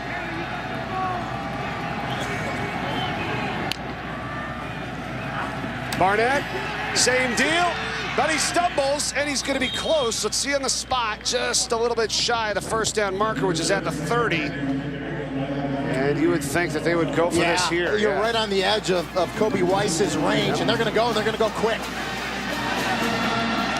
Barnett wants it. Get to the Cartwright. Cartwright has hit the backfield. The extra push at the end, and this is going to be close. Where do they spot it? They need to get to the 30. Well, this drive started exactly the 40-yard line, so if you touch the line, it's a first down. If not, Temple football. And the line judge was coming in short of that 30-yard line, which would be a first down for Temple. So we'll see where the spot is. They're going to measure it, Mike, but you know the little secret of the officials, right? They spotted the ball to start at the 40. Right. It's line to line. It needs the nose of that football needs to touch the 30. It's short of that 30. This should be a first down for Temple. I believe they stopped them. Yeah, absolutely. I mean, the ball is placed short of the 30-yard line. That's, I don't even know why you do bring out the chain there. Sometimes the change fluctuates by a few inches when they set it. So we'll see. We're going to get the official look at it. Well, here we go. Yeah, exactly. Short of the first down, Temple football. I thought I saw some push there at the end, though, that might have got him across the 30. The runner was short of the line to gain. The previous play is under review. Okay, we'll see if they get a look at it, though, because I agree with you. There was a push at the end, but are you able to decipher where the football is? And when did they blow it dead? That's the thing. So you see him go down there, and I think it's a good call. The ball's in his right hand. He falls on his left side. It's short of that 30-yard line. I think that's the right call. This play's going to stand. It may actually even be confirmed. It's a pretty clear shot right there. I think so. Yep. It definitely stopped early, and then you got the push. You got the offensive lineman pushing from behind, which is totally legal. But we saw the running back go down. Ball in the right hand, to me, clearly short of that 30-yard line. There's nothing there that tells me they can overturn this call. This is a good job at a Temple defense.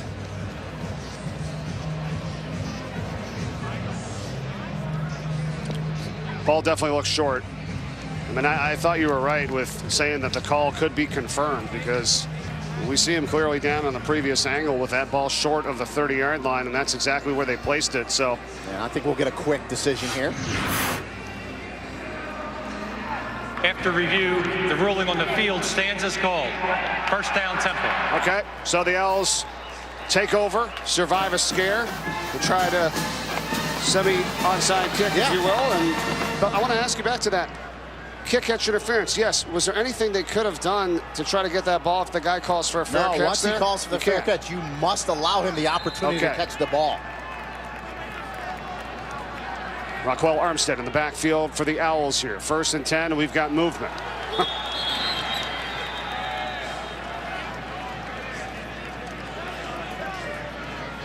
Big 90 Kevin Kegler in the neutral zone. Temple reacted to it, so this should be on USF. Offside defense, number 90. 5-yard penalty, first down.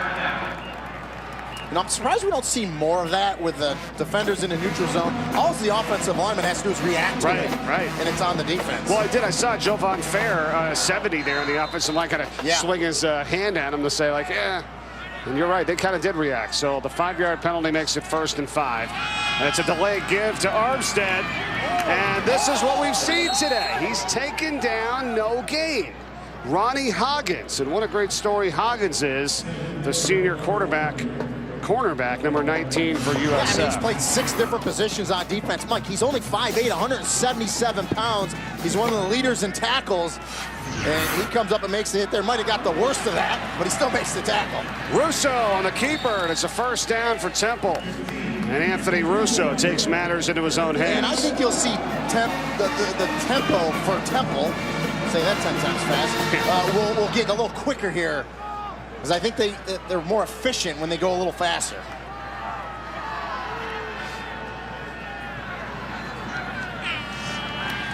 Russo.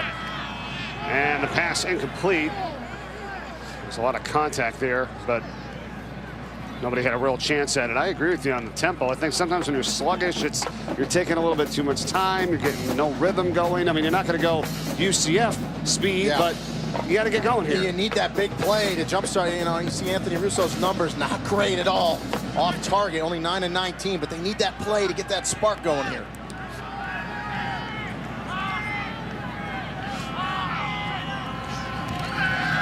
Second down, Russo, and he's got a man. That's Bryant, Ventel Bryant, who spins away from the defenders. He was not down, and now they're going to blow the whistle. One of the line judges here says he was down at the 36. We'll see what they end up doing here, but Bryant, an amazing catch. Yeah, regardless, it's a great catch as he climbs the ladder. On the field, the runner's knee was down.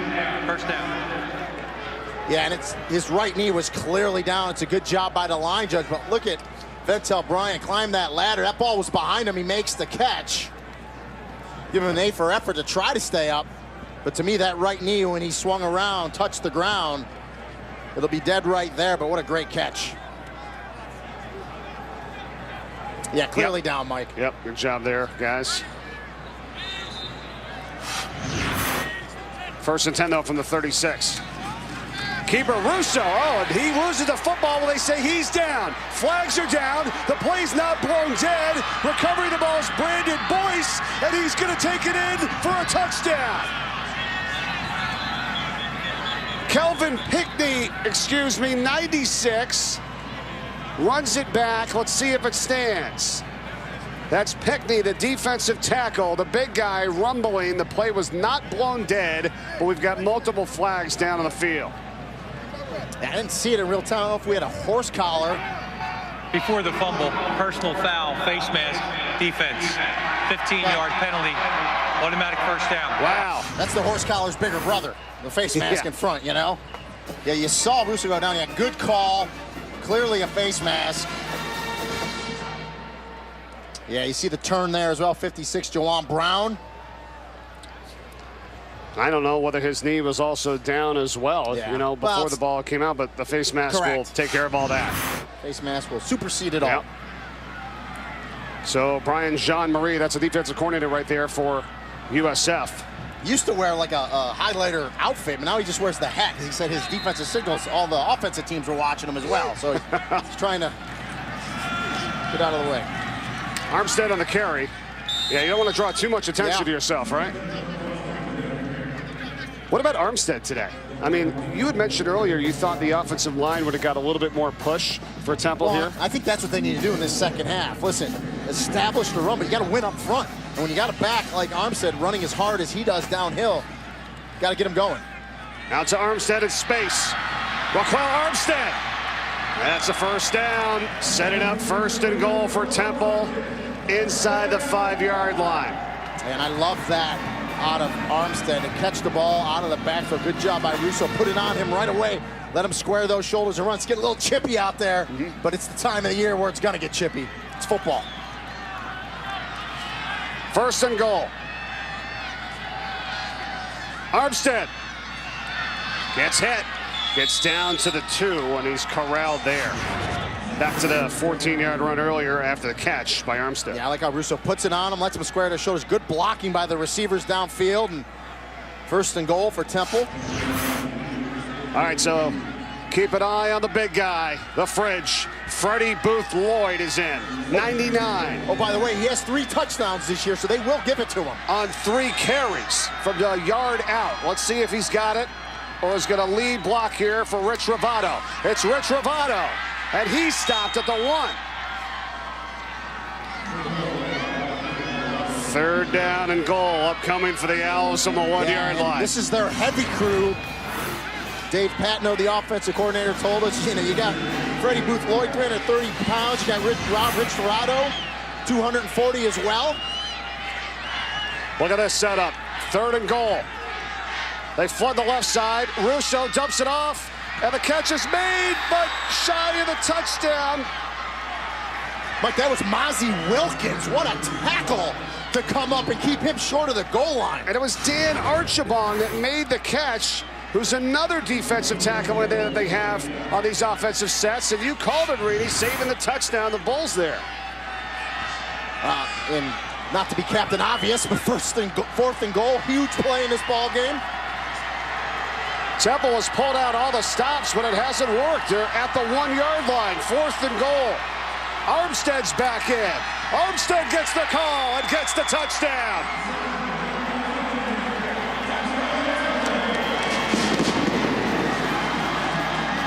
Well, he had 6 TDs last week, his first today, and this one's the most important. because this gets Temple on the board and gets them going. How about bringing in the big guys, Yeah. right? You got Freddie Booth Lloyd there, 99. You got Dan Archibald, 95. You use Rich Ravato. You bring in Armstead. Finally, 4th and goal, touchdown. And I like 4th down. You go to your big back. Raquel Armstead, he knows where the goal line is. He smells it, he sniffs it, and he gets it in for the score. 13th touchdown of the season for Armstead. Good for top 10 in the nation. And he finally gets Temple on the board. The Owls with a little bit of momentum and something to cheer about now in the 3rd.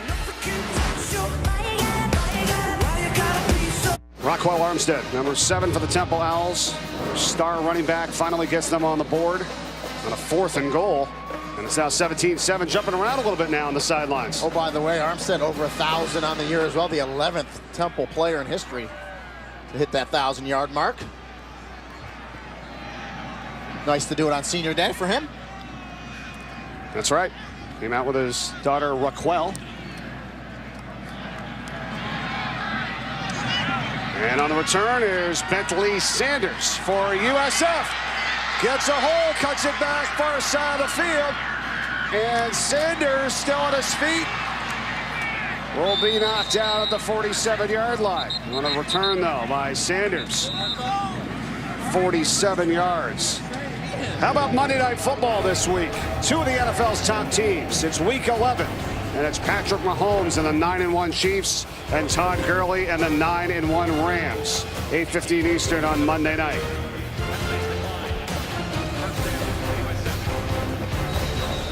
And a penalty on the kickoff return. We'll get back to that in a moment. How about these two guys? Mahomes over 3,000 yards, and same with Geoff. What a season. Unbelievable. 2 great quarterbacks and young quarterbacks as well. Be added to the end of the play.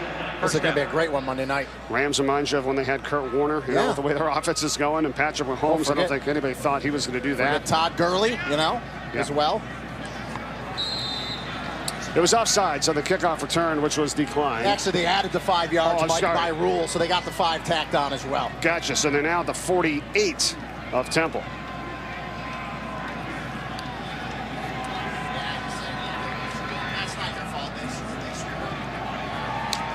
Blake Barnett hands it off to Johnny Ford, and that's not where you want to go. The other direction, out of bounds, as there was red jerseys in his face, and he'll lose 2 yards. Hey, you're right. That's what you won't want to do. Go sideline to side. Good job at a Temple defense, though. Ride him out. That'll go down as a tackle for a loss. Loss of 3, actually, back on their own side of the field. Still 9:15 and ticking to go, 3rd quarter. A lot of time left here in this game, right? I mean, it was a slower moving first half. You felt like for Temple, okay, you're not doing great. You're down 17-0, but there's so much time left in this game.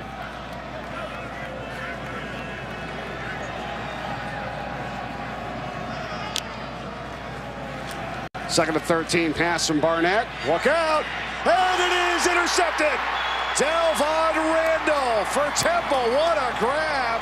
Pecking that one out of the air. This might be a Sports Center top 10.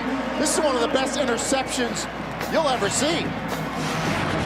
Delvon Randall, the safety, I love how he plays it. He goes up, high points it with the right hand and says, give me that. Wow, it's like ripping a rebound out of the air. Definitely a Sports Center top 10 nominee, Mike.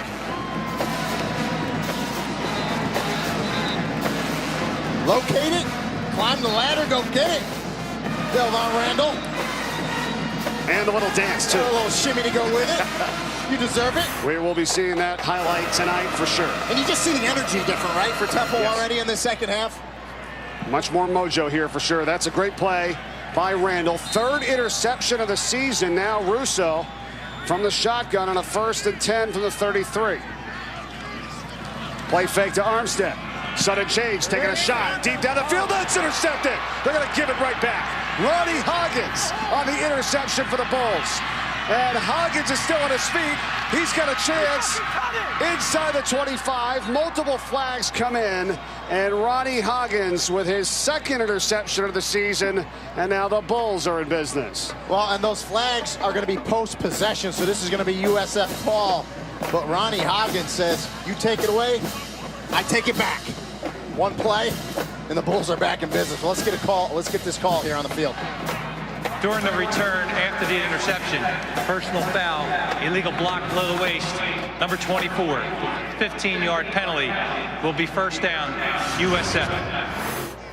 Yeah, Ronnie Hoggins, he's that vocal leader. He's just sitting there. He plays nickel, and boy, I don't know if Anthony Russo didn't see him, but he took the shot, and Hoggins was right there. An easy interception and a nice return. They're going to get hit with an illegal block. It's going to back them up, but nonetheless, it's still Bulls ball.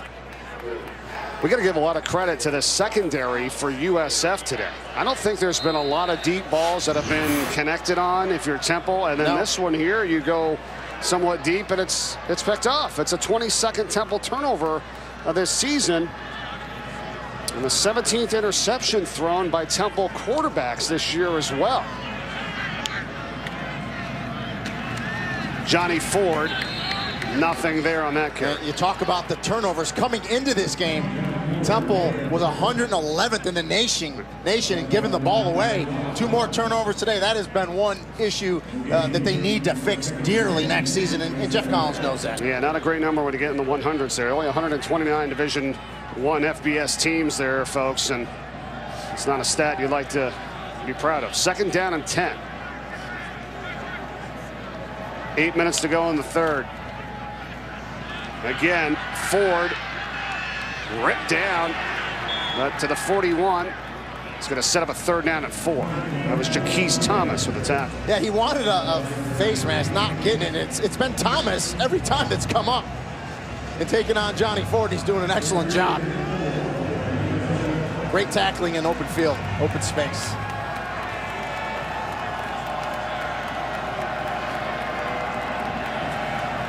Third down now for USF.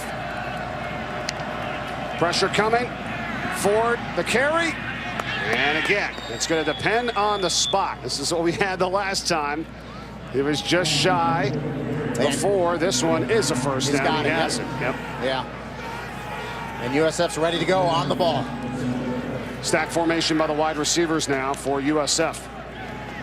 Oh, they mishandled the exchange on the handoff to Ford. The ball is loose. Temple's got it. And it's Quincy Roche that recovers. And the Owls are back in business. Yeah, right after first down, you try to run zone read. The mesh isn't there between Blake Barnett and Johnny Ford. Huge opportunity for Temple as they take back possession. They trail 17-7. We'll be back on the other side.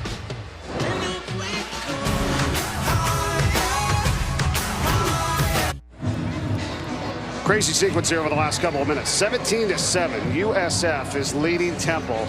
Temple has the ball back here after we just had 3 turnovers. Let's take a look. 3 turnovers in 1 minute and 27 seconds.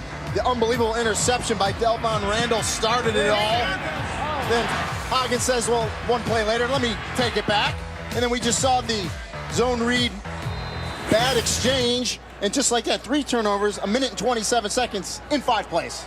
Just your regular football game. Yeah, exactly. And it's now Armstead on the carry for Temple, and he's going to gain about 4 yards on first down.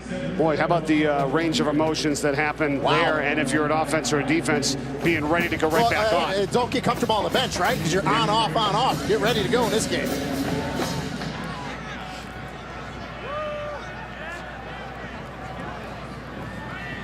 Armstead's going to line up in the slot now for Temple.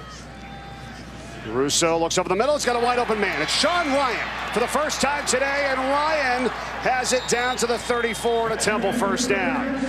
The coaches really like this young man. He's a true freshman out of Brooklyn, New York. They said he's going to be a great one. 6'4", 195. He's going to build onto that frame as well. Nice pass and catch there between Russo and Ryan. Temple spreading out the Bulls now. 5 wide. Now it's going to be Armstead lining back up in the backfield.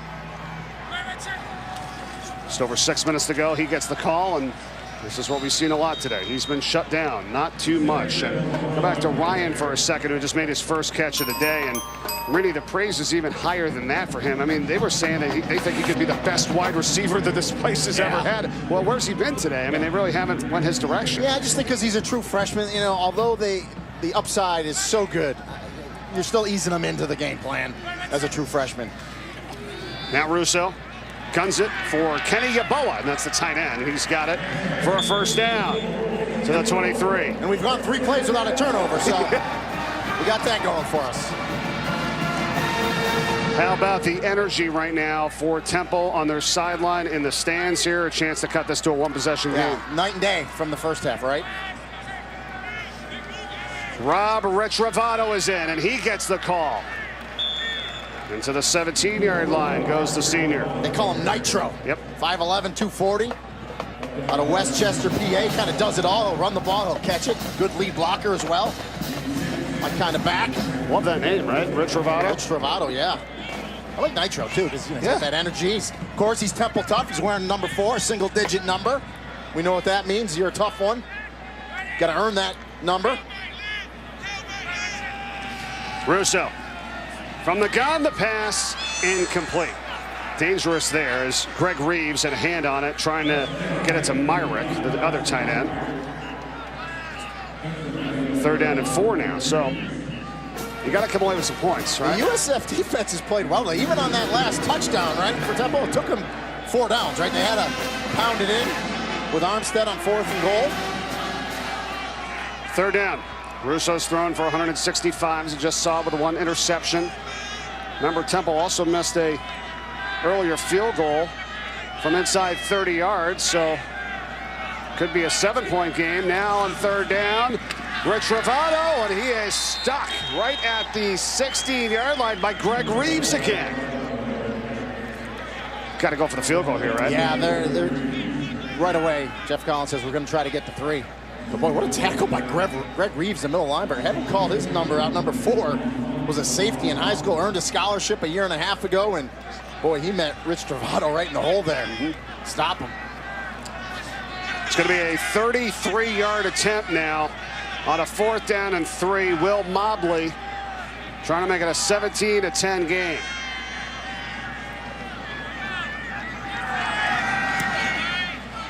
And this kick is through. So it is a 7-point ball game now. USF at a 17-0 lead. The Owls are coming back.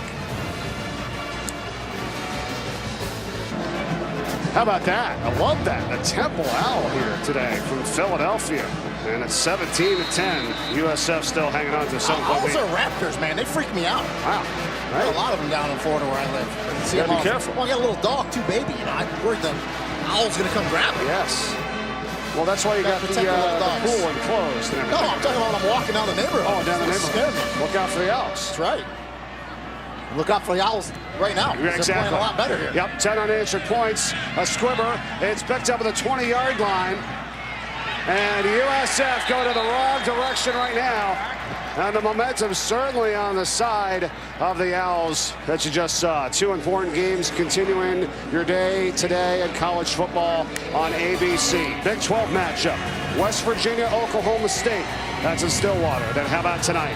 It's where game day was. Orlando, Florida, your hometown, really, where the Knights get set to take on the Bearcats. Can't wait for that one. And we've called both these teams in person, Mike.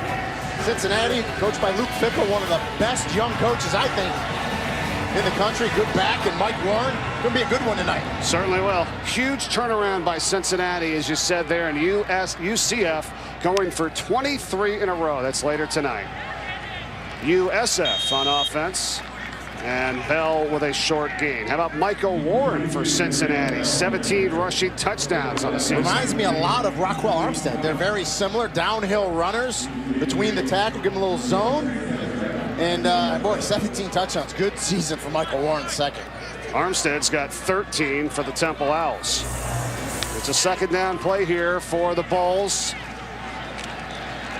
And they've been a little bit more successful on the ground. That's Bell as Zach Mesday makes the tackle for Temple. That's really helped keep them on schedule on the offense. But now, 3rd down, that's a big one. Yeah, and this is, we talked about it, jumping around with the money signs on the sideline. Defensively, you got to win this down. And I tell you what, I like the momentum that Temple is playing with now. Barnett, this pass is caught. They've got the 1st down. What a catch by Randall St. Felix the redshirt freshman wide receiver to get them the first. Well, wow, he just rips it away from him. It's just a fight for the ball. You see the hand strength of Randall St. Felix. Big first down for the Bulls. And it's back to Bell. And he's still at his feet. That's going to be a first down run. And we commented on the way Bell ran in the first half, and boy, right at it here in the second half. How fast is USF going right now here on the offensive side? About 4 seconds in between plays, and it's back to Bell again, and he gets 4 yards. You always going into these games with USF and UCF. Yeah, you want to make a fan base mad? Yes. Mess those letters up between UCF and USF, but this is looking like the other one now, the way they're running the offense. Catch made by Mathis. And that's Jacob Mathis, the tight end for USF, and that is a first down, again, into Temple territory. Yeah, and you like the speed, right? USF's running at, getting some running game right between the tackles, and they come back with a short, quick, intermediate pass. Barnett is running this offense very efficiently. Cronk right in the backfield as they change it up. He's got the ball, and he is taken down. 2 yards. You mentioned it. Cronkright is a junior, transfer out of Florida. He's coming back. We've seen 20, Johnny Ford, true freshman. And then we've seen a lot of Deron Bell today, a redshirt freshman, 22. I like this running back combination they've got. Young up front, young with wide receivers.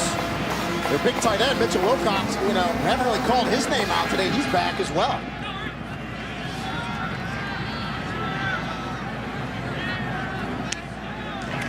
Second down and 9. Give to Cronkright. Nothing happening there. All right. Well, and this is where that defense, they're just pinning down. Now 3rd and long, obviously a passing down here for USF. You know, I haven't really seen Blake Barnett roll out much. Boy, I'd like to see him maybe get out to a side, flood a zone, give him a little run pass option. But he is very comfortable in the pocket. 5 wide. Empty backfield. 3rd and 8 for the Bulls. The pass over the middle is caught short of the first down by Mathis. And it's going to set up a 4th and 3 at the Temple 41-yard line. What do?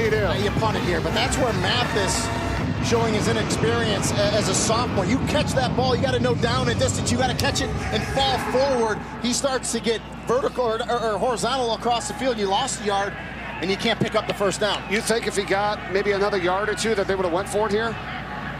I think it would have been more for them to think about for sure, yes. Flag is down. Fair catch called for and made at the 16-yard line. Let's check the flag. We've got 5 seconds to go in the 3rd quarter. Yeah, it looks like it's going to be an illegal formation. You see that a bunch on punt teams. You get a guy not on the line of scrimmage where he should be. You know, Temple could take this penalty, force them to re-punt it. Illegal formation on the kicking team. 5 players were in the backfield. 5-yard penalty will be added to the end of the play. First down, Temple. All right, so they'll take it on the back end. And we've got 5 seconds to go in the 3rd quarter. Seen a lot this quarter, huh? Yeah. 3 turnovers in a minute and a half. Temple scored 10 unanswered points. I mean, this is an exciting quarter here in Philadelphia. Listen, we do American Conference games almost every week, and, you know, I think it's the best group of 5 conference, you know? Although the Mountain West would have something to say about that. We've done some Mountain West games as well. Another very, very good conference. Fun games to call for sure. Pass over the middle. It's Broderick Yancey. Yancey eluding defenders down the sideline. And it's going to step out at the 49 of his own side. And that is the final play of the 3rd quarter. Longest play of the day for Temple, 28 yards. What a quarter. A lot of action, a lot of turnovers. The Owls, though, have got the momentum back on their side. Randall on a pick. Touchdown finally by Armstead. It's a 7-point game as we head to the 4th in Philadelphia on ESPN. 15 minutes of football left in Philadelphia with the Temple Owls and the USF Bulls, 17-10. USF still in front. All right, here's what this means for Temple. They need to win out. Going to win today, going to win at UConn next week, and they need UCF to lose their final 2 games to have a chance to play for the conference title. Well, it didn't look good in the first half, right? But it's a different Temple team that's come out here in the second half, and they got a quarter here to try to even this score and then go ahead and get that first win of the 2 that they need. Russo, pass caught by Yeboah, and the tight end is about 4 yards shy of the first down. Yeah, it's always more fun, right? When you do your job and your part, and then you get a chance to go home tonight, yeah, watch that awesome Cincinnati UCF game and kind of cheer for the Bearcats if you're a Temple Owls fan. But that's providing they get the win, as you said. 2nd down and 4. Russo is out. Look at this formation. Be a direct snap here. And a handoff to Bryant.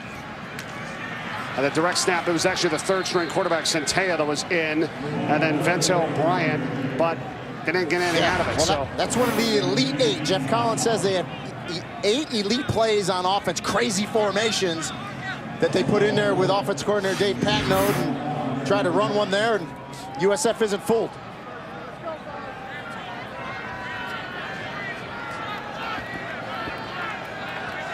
So it's a big 3rd down now, 3rd and 5.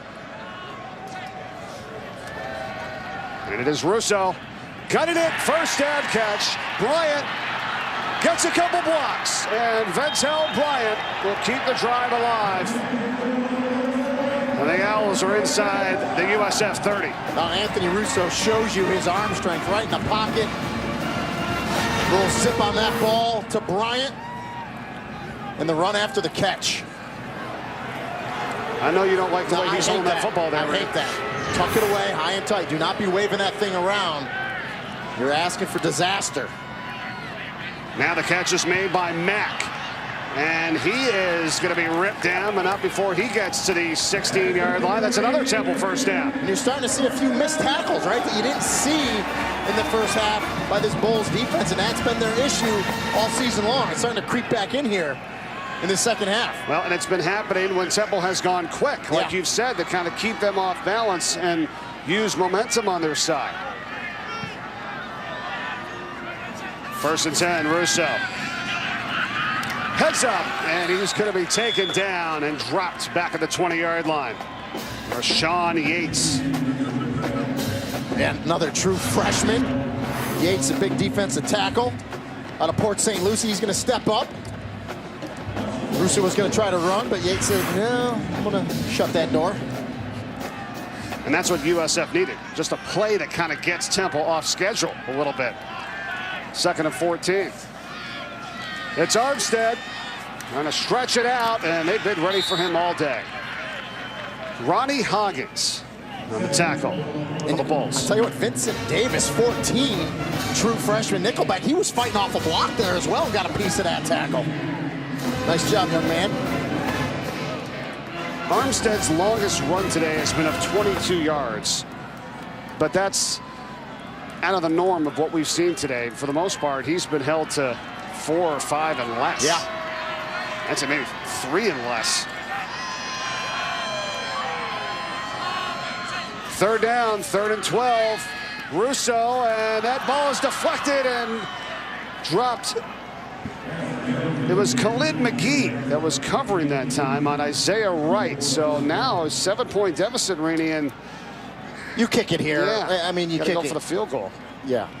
I just, it's 4th and 12. It's a no-brainer here. You got to kick this. As much as they love to fake it, I just, man, I would cringe at a fake here. It's going to be Will Mobley to attempt a 36-yarder. Made it from 33 just a little while ago, late in the 3rd. This kick is up, and it is good. So 17-13 now. Temple inching their way back. The deficit is only 4 with a lot of time left in the 4th. Trying to hold their teammates back here on the sideline. Temple within 4 now, 17-13. Still a lot of time left to go in this 4th quarter. Our colleagues tonight, Zubin Mahente and John Anderson with Sports Center after Arizona and Washington State tonight on ESPN. Breaking down how today's games will affect the college football playoff rankings. LeBron's reaction to the Lakers surging now. An inside look at the Warriors offense without Steph Curry. All that and more coming up on Sports Center tonight after college football on ESPN and the ESPN app. You got an outfit like that, don't you, Mike? Somewhere. Downstairs in one of our 33 crates that we got there stored away. Those guys are having a good time. On the kickoff return from the 15-yard line. This is D'Angelo Antoine, and stretching it out. They'll be brought down to the 25-yard line. Let's take a look at the top 10 here. But was just about to get turned on its head earlier. If the Citadel could have kept things going. They were tied 10-10 at the half. Alabama woke up, but look at Maryland. Still winning. So listen, last week was the first time in the CFP history that the top 10 didn't change. Well, Maryland will like to change that this week, right? Knocking off Ohio State, and of course, Syracuse, Notre Dame later today. We're just about to kick off, so a lot going on. Even though it's a quiet week, always a lot going on in college football. Love it. How about our alma mater there? UMass at Georgia today. Yeah. I don't know what FPI gives them. I think it gives them maybe 1%, so they got a chance. Sure, there is a chance. Maybe a couple percent. There's always a chance. So today with the running backs, that's Ford. That Cronkright, Johnny Ford, Deron Bell. Good effort today by this Bulls offense, but now they've stalled a little bit. Yeah, you know, they have. Race out to a 17-0 lead, and all of a sudden the Temple defense playing much better, and it's a 4-point ball game. Barnett going deep. McCants, and it's incomplete. Think about that guy running down the sideline, Rainey, number 8, Tyree McCants. This guy's 240 pounds, 5'11", the senior. Yeah, look at that lower body. He looks like he should be a fullback, and we talked about him a bunch. He's had a great senior season, but he can run, boy, even with that build. And it looked like he had a step. Yeah.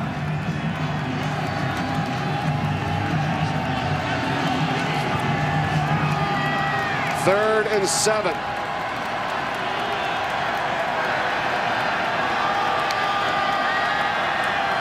Barnett. Look out. Try to escape, and he will not. Quincy Roche from behind on the tackle, and it's going to be 4th and 5. Hunt time for USF. And that Temple defense has really stood up on those third downs here in the second half. And give defensive coordinator Andrew Thacker credit. He's changed it up on him. He sent some blitzes. Sometimes he doesn't. He's just changing it up. And that defense much more aggressive here in the second half.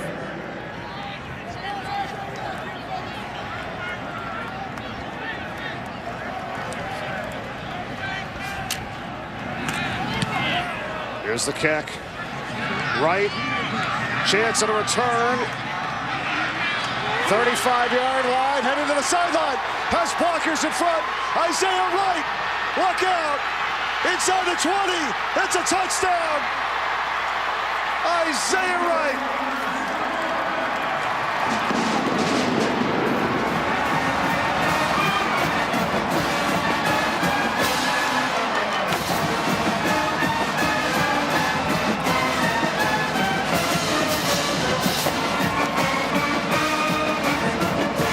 He muffed a punt earlier, has the second most return yards in college football this season without a touchdown. Now he's got a touchdown on a 73-yard return for the score, and Temple is in front. And we talked about it earlier. The coaches said Isaiah Wright's the guy we like to get the ball in space. No better way to do it than on a punt return. Sometimes you can outkick your coverage. That time, Isaiah Wright caught it. Had a lot of space, got some great blocks on his way to the house, and this is a different Temple team in the second half. And just like that, the Owls lead it 20-17.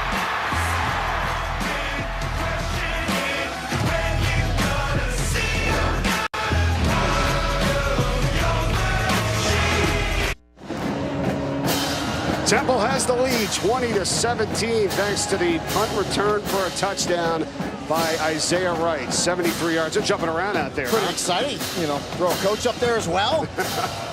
Bounce him around.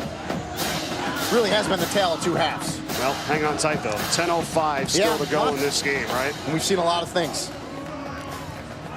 USF jumped out to a 17-0 lead. It's been 20 unanswered points by Temple.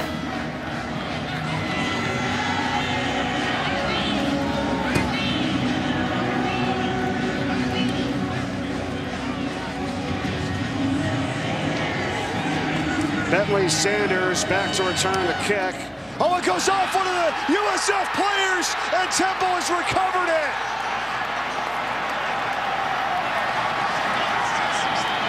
Deshaun Winston recovers it off the up man for the Bulls. That is a live ball, and Temple has it back. Yeah, unreal. As bad as the first half as Temple had, they're having a much better Please adjust the second game half. clock to 10 minutes, 3 seconds.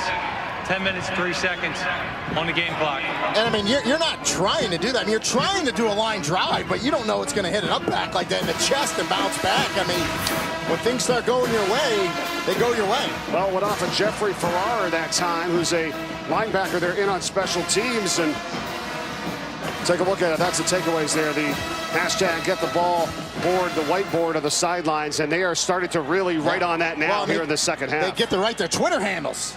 That's what they're writing on there. Armstead on the carry, now into USF territory. See, there it is. Now, if you made a turnover, Mike, you can put at Mike Corey down there. Yeah. No turnovers up here. Mike Corey Sports. Oh, Mike Corey Just Sports. so you Sorry. have it. But yeah. Coach Collins. You know, there's no quit. There's no. He doesn't get. You know. He doesn't get out of sorts. Yeah, he doesn't. Right? He doesn't get phased. You know, he talked to them at halftime, and whatever he said is working. Armstead close to the first down. Yeah, because I remember hearing his press conference after they started 0-2, and you didn't hear the scaredness in his voice then. You don't now. They're playing well. And on the other side of the coin, right, USF, you've lost 3 in a row, right, after starting 7-0, and now you had a great first half, and now things are starting to go sideways, and boy, you got to try to pull yourself up. You're still in this thing, right? A lot of time left. You're only down 3, but you need a defensive stop on this possession. And they get it here on 3rd down and 2. And it's going to be close. Armstead, his initial spot is going to be a tad shy, but a half a yard. He fell forward, but the marking is coming in at the 43.5-yard line. The first down marker's at the 43. And I think Temple goes for it here, Mike, and a huge opportunity for this Bulls defense to try to stiffen up here, stop them, and get the ball back. But if I'm Temple, you give it back to Armstead, right? Your big back. Get me a yard, big fella. 100%. All they need is a half a yard. The defense is playing well. All the confidence in the world right now to go for it here. 4th down. And it's Armstead, but he's going to be stopped shy. Not going to get it. Kevin Kegler was the first on the scene for USF. That is a monstrous stop for the Bulls there, and they will take over. And it's just like a turnover. Great job by the USF Bulls defense. What a job by USF. We've seen it all here today. 3-point game in Philadelphia. USF with the ball back when we return. Coach Charlie Strong on the left for USF and Geoff Collins for Temple on the right as the Owls have scored 20 unanswered. But we're stopped on a 4th and a half a yard. So it's USF football and a 2-yard run here to get things started by Deron Bell. Now, USF this half, Rudy, 58 yards of offense, 2 fumbles, an interception, and then Temple had a punt return for a touchdown. Yeah, not the half that you want, but you look up with 7:50 and counting left in this game. You're only down 3. Blake Barnett.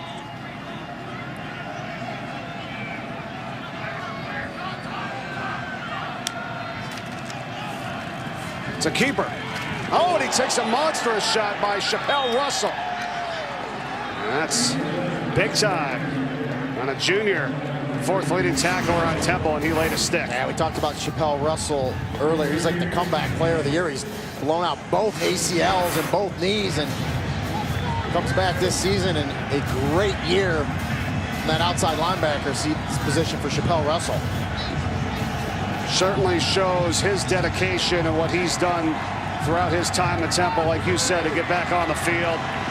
And the top tacklers, second in the nation with 3 fumble recoveries as well. Big time tackle there. Can they do it again? No.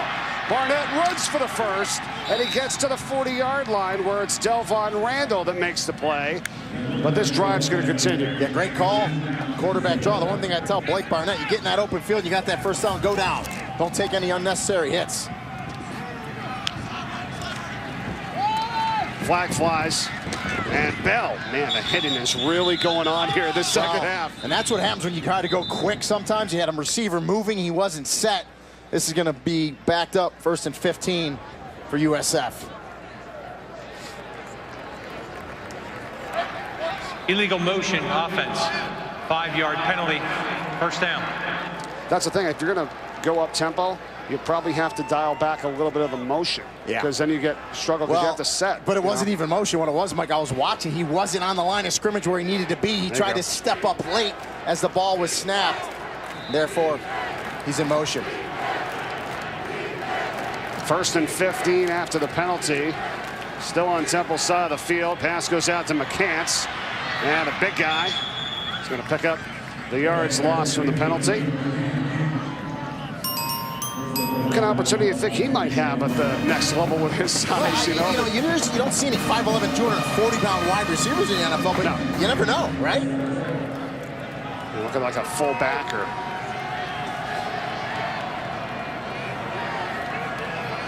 See here now from the 40-yard line, 2nd and 10. Look out, pressure.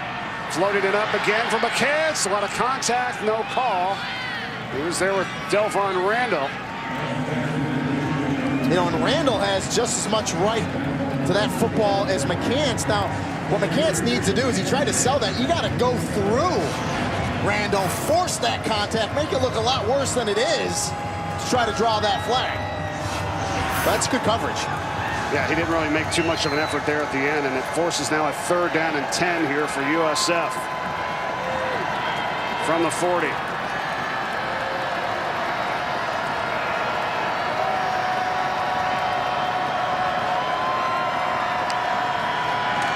Barnett, pressure, take it down. Ultimately no gain. Michael Dogby on the tackle for Temple, and now you've got a 4th down and 10 for USF. 5:40 is it. If it was 4th and 2 or 3, I think it'd be different. I think you punt this away, you try to pin them deep. We've seen that defense step up, right? Get the ball back before. You got to try to pin them deep here.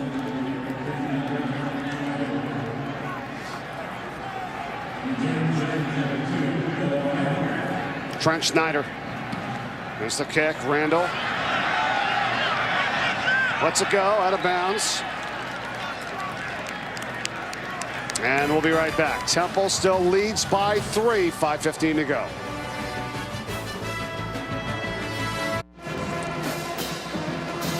Coming up in less than 40 minutes, we've got this Big 12 matchup for you today with West Virginia and Oklahoma State in Stillwater. It's on ABC, and that's going to be followed up tonight with a nightcap at 8 o'clock Eastern. Where game day was today in Orlando, Florida. Undefeated, winners of 22 straight. UCF trying to knock off Cincinnati. 9-1 the Bearcats are, looking for the upset. We'll have it for you on ABC and the ESPN app. Temple, and a pass dropped here on 1st down. That was by Yancey. How about Mackenzie Milton tonight that we'll see in action for UCF in Orlando? Yeah, one of the most dynamic dual threat quarterbacks in the nation. We had them earlier this year against Pitt out of the ACC. Really beat the pants off Pitt. And Pitt has a chance to win the Coastal Division today in the Atlantic Coast Conference in the ACC and play Clemson. So that's a big win for UCF. Yeah, no doubt. That's how crazy college football is this year. 2nd down and 10. Russo. And he takes a shot. That was by Khalid McGee. After just a short gain, so 3rd and long now. Pat's popping today, both teams, right? Bringing the lumber. Seeing some hitting out there. Well, like you had said, too, if you're the quarterback, just get down. You know, you're not going far after that play. But that's why you punt it, right? All of a sudden, you look up and hardly a minute off the clock, and it's 3rd and long. So a big opportunity here for the USF Bulls to get the ball back for their offense. Rich Ravato is in the backfield. Now he's going to line up with the slot. Owls try to spread out the Bulls here on 3rd and long. Oh, they're going to flip it to Bryant. Ventrell Bryant, 1st and more, and up to midfield. What a great play there. The improvise from Russo to Bryant. And a huge mismatch. Number 4, Greg Reeves, the linebacker, is trailing Bryant. That's just a mismatch. Good recognition by Russo. Flip it to Bryant, and a huge play for Temple. It's a nice heads-up play there by Russo, too. Just kind of keeping his eyes up the field. High snap. Now, smartly, a tuck and run for a couple yards and make it 1 because he slid. And 2, keep the clock moving, right? You're under 4 minutes now. You want that 4-minute offense. I know Temple's done nice with their tempo. Go ahead and, I think, gear it down now. Slow it down, use this play clock, and keep it going. Bryant limping off the field, and he did so in a hurry so that the clock didn't stop. Yeah, you don't want the official to see you banged up, right? Because he's going to stop the clock. Nice job. Good heads-up play by Ventel Bryant. And Temple is going to use some play clock here. That's trying to play for your team right there and keep things rolling. 3-point lead, 3.5 to go. Tight end Yeboah was in motion. They give it to Armstead. And this is exactly what Temple needs to do, just try to use some clock here. But you got to be cognizant, though, Rainey, is it's now 3rd down. Well, and if you don't get the first here, I mean, this is what has to happen for Temple to try to get a chance to play in the American title game. They got to win out, and need UCF to lose both games. And here's the thing with this play. If you pass it, if you're Temple and you don't get it, it's incomplete. Clock's going to stop. But you run it here, you're at least going to, and you don't get the first down, you're going to force USF to start using some of those timeouts. Temple is 4 for 15 on 3rd down today. 3rd and long. Russo's pass caught by Mack, and he's got it. First down to the 37-yard line. That was huge with 2 minutes and 37 seconds to go. Yeah, Brandon Mack's a wide receiver, but he's almost got a tight end frame. 6'5", 215, 220 pounds. Gets past the mark, just like boxing out. Turns around. Russo puts it on him, and that's a big conversion for Temple. Well, and you had just said it. This is going to put the hurt on USF to now start to use some of their timeouts and preserve clock here. And we'll see if Temple does one of your pet peeves here already, which is don't snap the ball with a lot of time left in the play clock. Take it all the way down. You're looking at Collins right now. He knows it. Play clock, they snap it with 4, and they give it to Armstead. And here comes a timeout from USF. And we'll step aside with them. Temple 20, USF 17, and even 2 to go in the 4th from Philadelphia. 2 minutes to go in the 4th here today from Philadelphia, Lakin Financial Field. Mike Corey alongside former Buffalo Bills and UMass Hall of Fame running back Rudy Ngolia. Happy to have you with us with a 20-17 lead for Temple. They've scored 20 unanswered points in this second half to lead by 3, and it's a 2nd down and long here. And I think on this down, you feed it to Armstead once again and force USF to make that, call that 2nd timeout.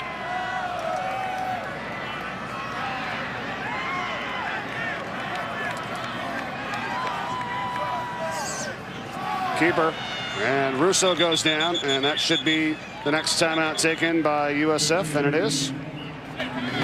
Timeout. USF, their 2nd timeout of the half. 32nd timeout. Temple inspired here today. Coach Collins' is right-hand man ever since his days at Florida, Kane Ivers Ostis. This is his first game back here today after being ill. As here he is in the press box. He's diagnosed with leukemia, went into a coma. So it was a huge shock, obviously, for the team. Coach Collins. And this is the reaction as he was wheeled into the team room on Monday. And Coach Collins wheeling him in, and he really is like a son to Geoff Collins. He calls him El Diablo from that red hair. You see the blood drive that the team did for him. And that was on Tuesday. And Coach Collins giving blood himself there and trying to get back his right-hand man to action. Kane Ivers Ostis. Great story here for the Temple Owls. Armstead. Timeout by USF. And it'll be 4th down.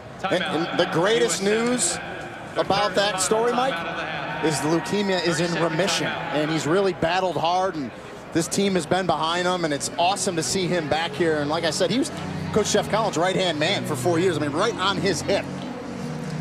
Well, and it was Collins' first hire at Temple when he came here. Said, I got to have this guy. He was with him all throughout his time at Florida.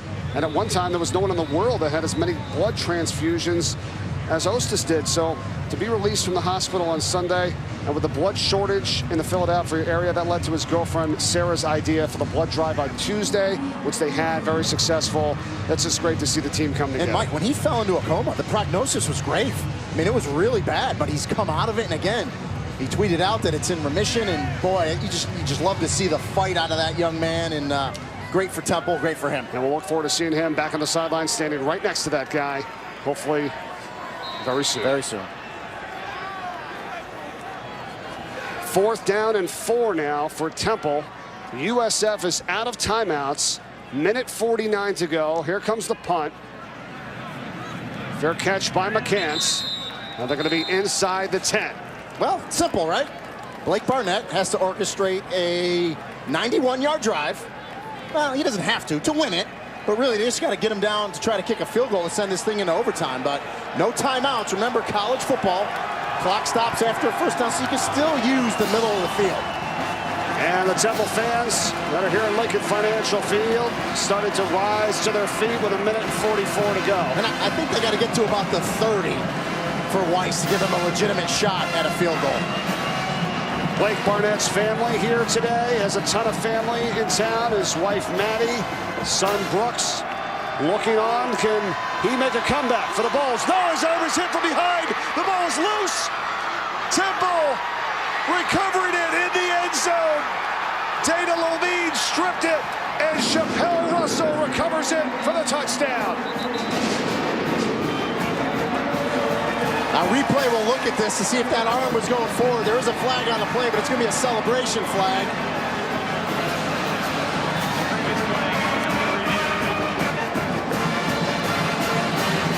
And the way Blake Barnett is running off the field, I believe this is going to be a fumble. You can always tell by their reactions. Yeah, clearly open hand comes forward, Mike. The ball comes out. To me, by that look, this is a fumble and a touchdown for Temple. Great hit by Dana Levine. He's going to get a sack fumble on this play. And Chappelle Russell is going to get a touchdown. You see the hand come forward, but the ball doesn't come with it. It was the hit by Dana Levine that causes that ball to go where it goes. To me, that's a fumble and a touchdown for Temple. How about Chappelle Russell and the job that he's done after you said it a moment ago, Brady, with the 2 ACL tears to come back and do what he's done this season. He now leads the nation with 4 fumble recoveries. And if we say as it stands, that should be good for the touchdown. And Temple has sealed this one. Levine, the 4th turnover this half. 3rd fumble by USF. Remember, you need indisputable video evidence that his arm was going forward with the ball. I don't see it there. This call should stand. Sack fumble for Levine and a touchdown for Russell. Russell maybe go to his teammate there, Sean Bradley, who kind of tipped it over to him. So here, you get it. After review, the ruling on the field is confirmed. Touchdown. After the play, dead ball, unsportsmanlike conduct. Number 3, Temple. That's number 3's first unsportsmanlike conduct.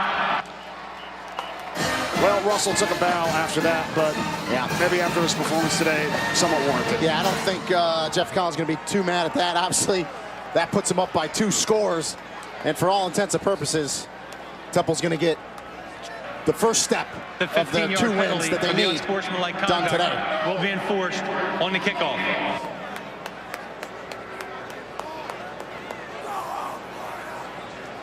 Get right back to the board. And El Diablo's name is on it, too, playing for him today. Geoff Collins told us after the first takeaway, he goes over to the board and writes El Diablo, so he knows they're thinking of him. It's just great, great stuff.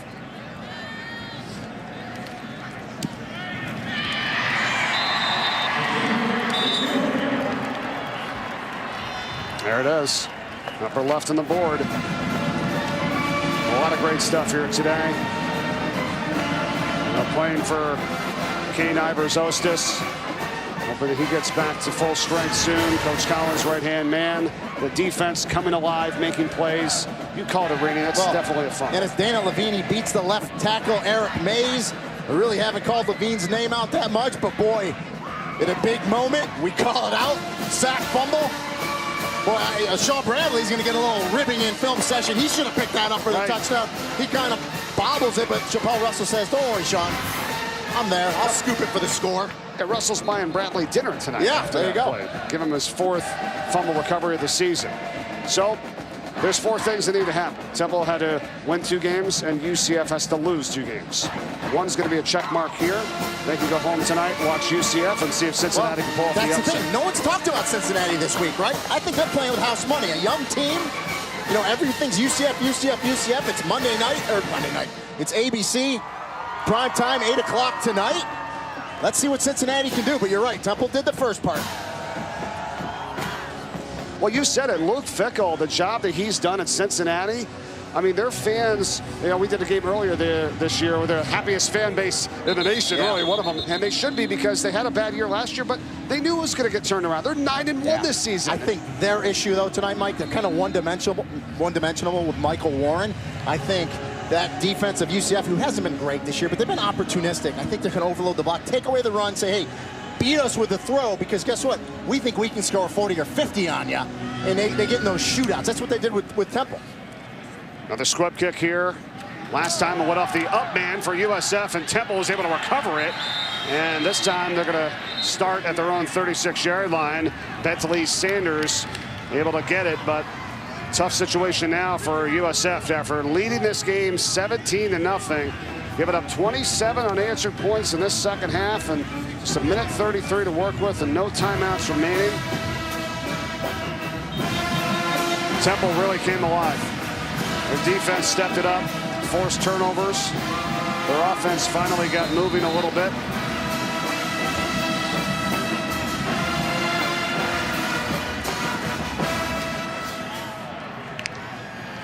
Cronkright in the backfield. Pass, though, from Barnett is caught far sideline by Bronson. Inbounds, though, Mike. Doesn't get out. This clock's going to keep running. USF out of timeouts. Second and short, got to move. Barnett taking a shot, sideline, trying to adapt at it. The flags come in. That was Stanley Cuervo, and was he interfered with? We'll get the call, and this could help the Bulls here. Keep in mind, you get a touchdown and an onside kick, you never know. Pass interference, defense, number 11, automatic first down. And that's a chunk play you need to try to make that a reality. Yeah, but Linwood Crump's going to get called for it, and guess what? That's a good call. I mean, his hands are all over him. But again, I'd rather give up the pass interference in college, the 15 yards, than give the catch up or possibly a big touchdown play. So, you know, just don't get beat over the top if you're Temple. Remember, even a field goal could help you out here just to get it down to a 1-score game and then go for the onside kick. This catch again by Bronson. Benny Walls shoves him out. The clock will stop. Or no, it does not. 55 and ticking still. Well, yeah, and a lot of coaches will do that. They'll kick that field goal because, again, you need both of those scores. We'll see what Charlie Strong elects to do here. But you said, my clock, a lot of time coming off the clock. Progress was stopped inbounds, so the clock kept running. Now Barnett, intercepted. Receiver stopped. Intercepted by Linwood Crump, who you just mentioned. And that'll close this one out. His second pick of the season. Doesn't get any easier than that. And Temple's going to win it. And just a little miscommunication. Blake Barnett throws the long ball. His receiver stopped. Crump, who got called for that pass interference earlier, gets an easy interception. He probably won't get an easier one ever in his career. Just sit back there. I love the fact he takes a knee. Don't run with the ball, possibly fumble it. Just take that knee, and boy, give Geoff Collins all the credit in the world. This team did not look good in the first half. It's like a light switch got flipped in this second half. A much better team, and they're going to get a big win today. And you see the Blake Barnett being consoled, a little upset. And again, he'll be back next week. Big game against UCF. But listen, that's 4 straight losses now for the Bulls, and they're not used to that there in Tampa. He's a very good quarterback. His family in attendance here today. No, not the outcome that he wanted, but he's still got another year to go, and you'll see more and hear more of this guy for sure. As Temple's going to come away with this win today by 10 points. And El Diablo, Kane Ivers-Ostis, recovering from leukemia. Coach Collins' right-hand man on the sideline, hoping to get back there sometime very soon, as I'm sure they'll dedicate this one to him. as they're going to win it by 10. 27-17. 5 turnovers by USF after they led 17-0, Reedy, and that turned into a lot of points for the Owls, and they win it. And they did what they needed to do today. Now they got to go on the road next week against UConn, get that win, but they'll sit back and watch Cincinnati UCF tonight. Fun one here today from Philadelphia. Hope you've enjoyed it. Thanks for watching. 27-17. The final, the Temple Owls knock off the USF Bulls. Both teams now 7-4 of the season. For Reedy and Golia, Mike Corey, so long. Enjoy ESPN Goal Line now before you have Air Force at Wyoming up next.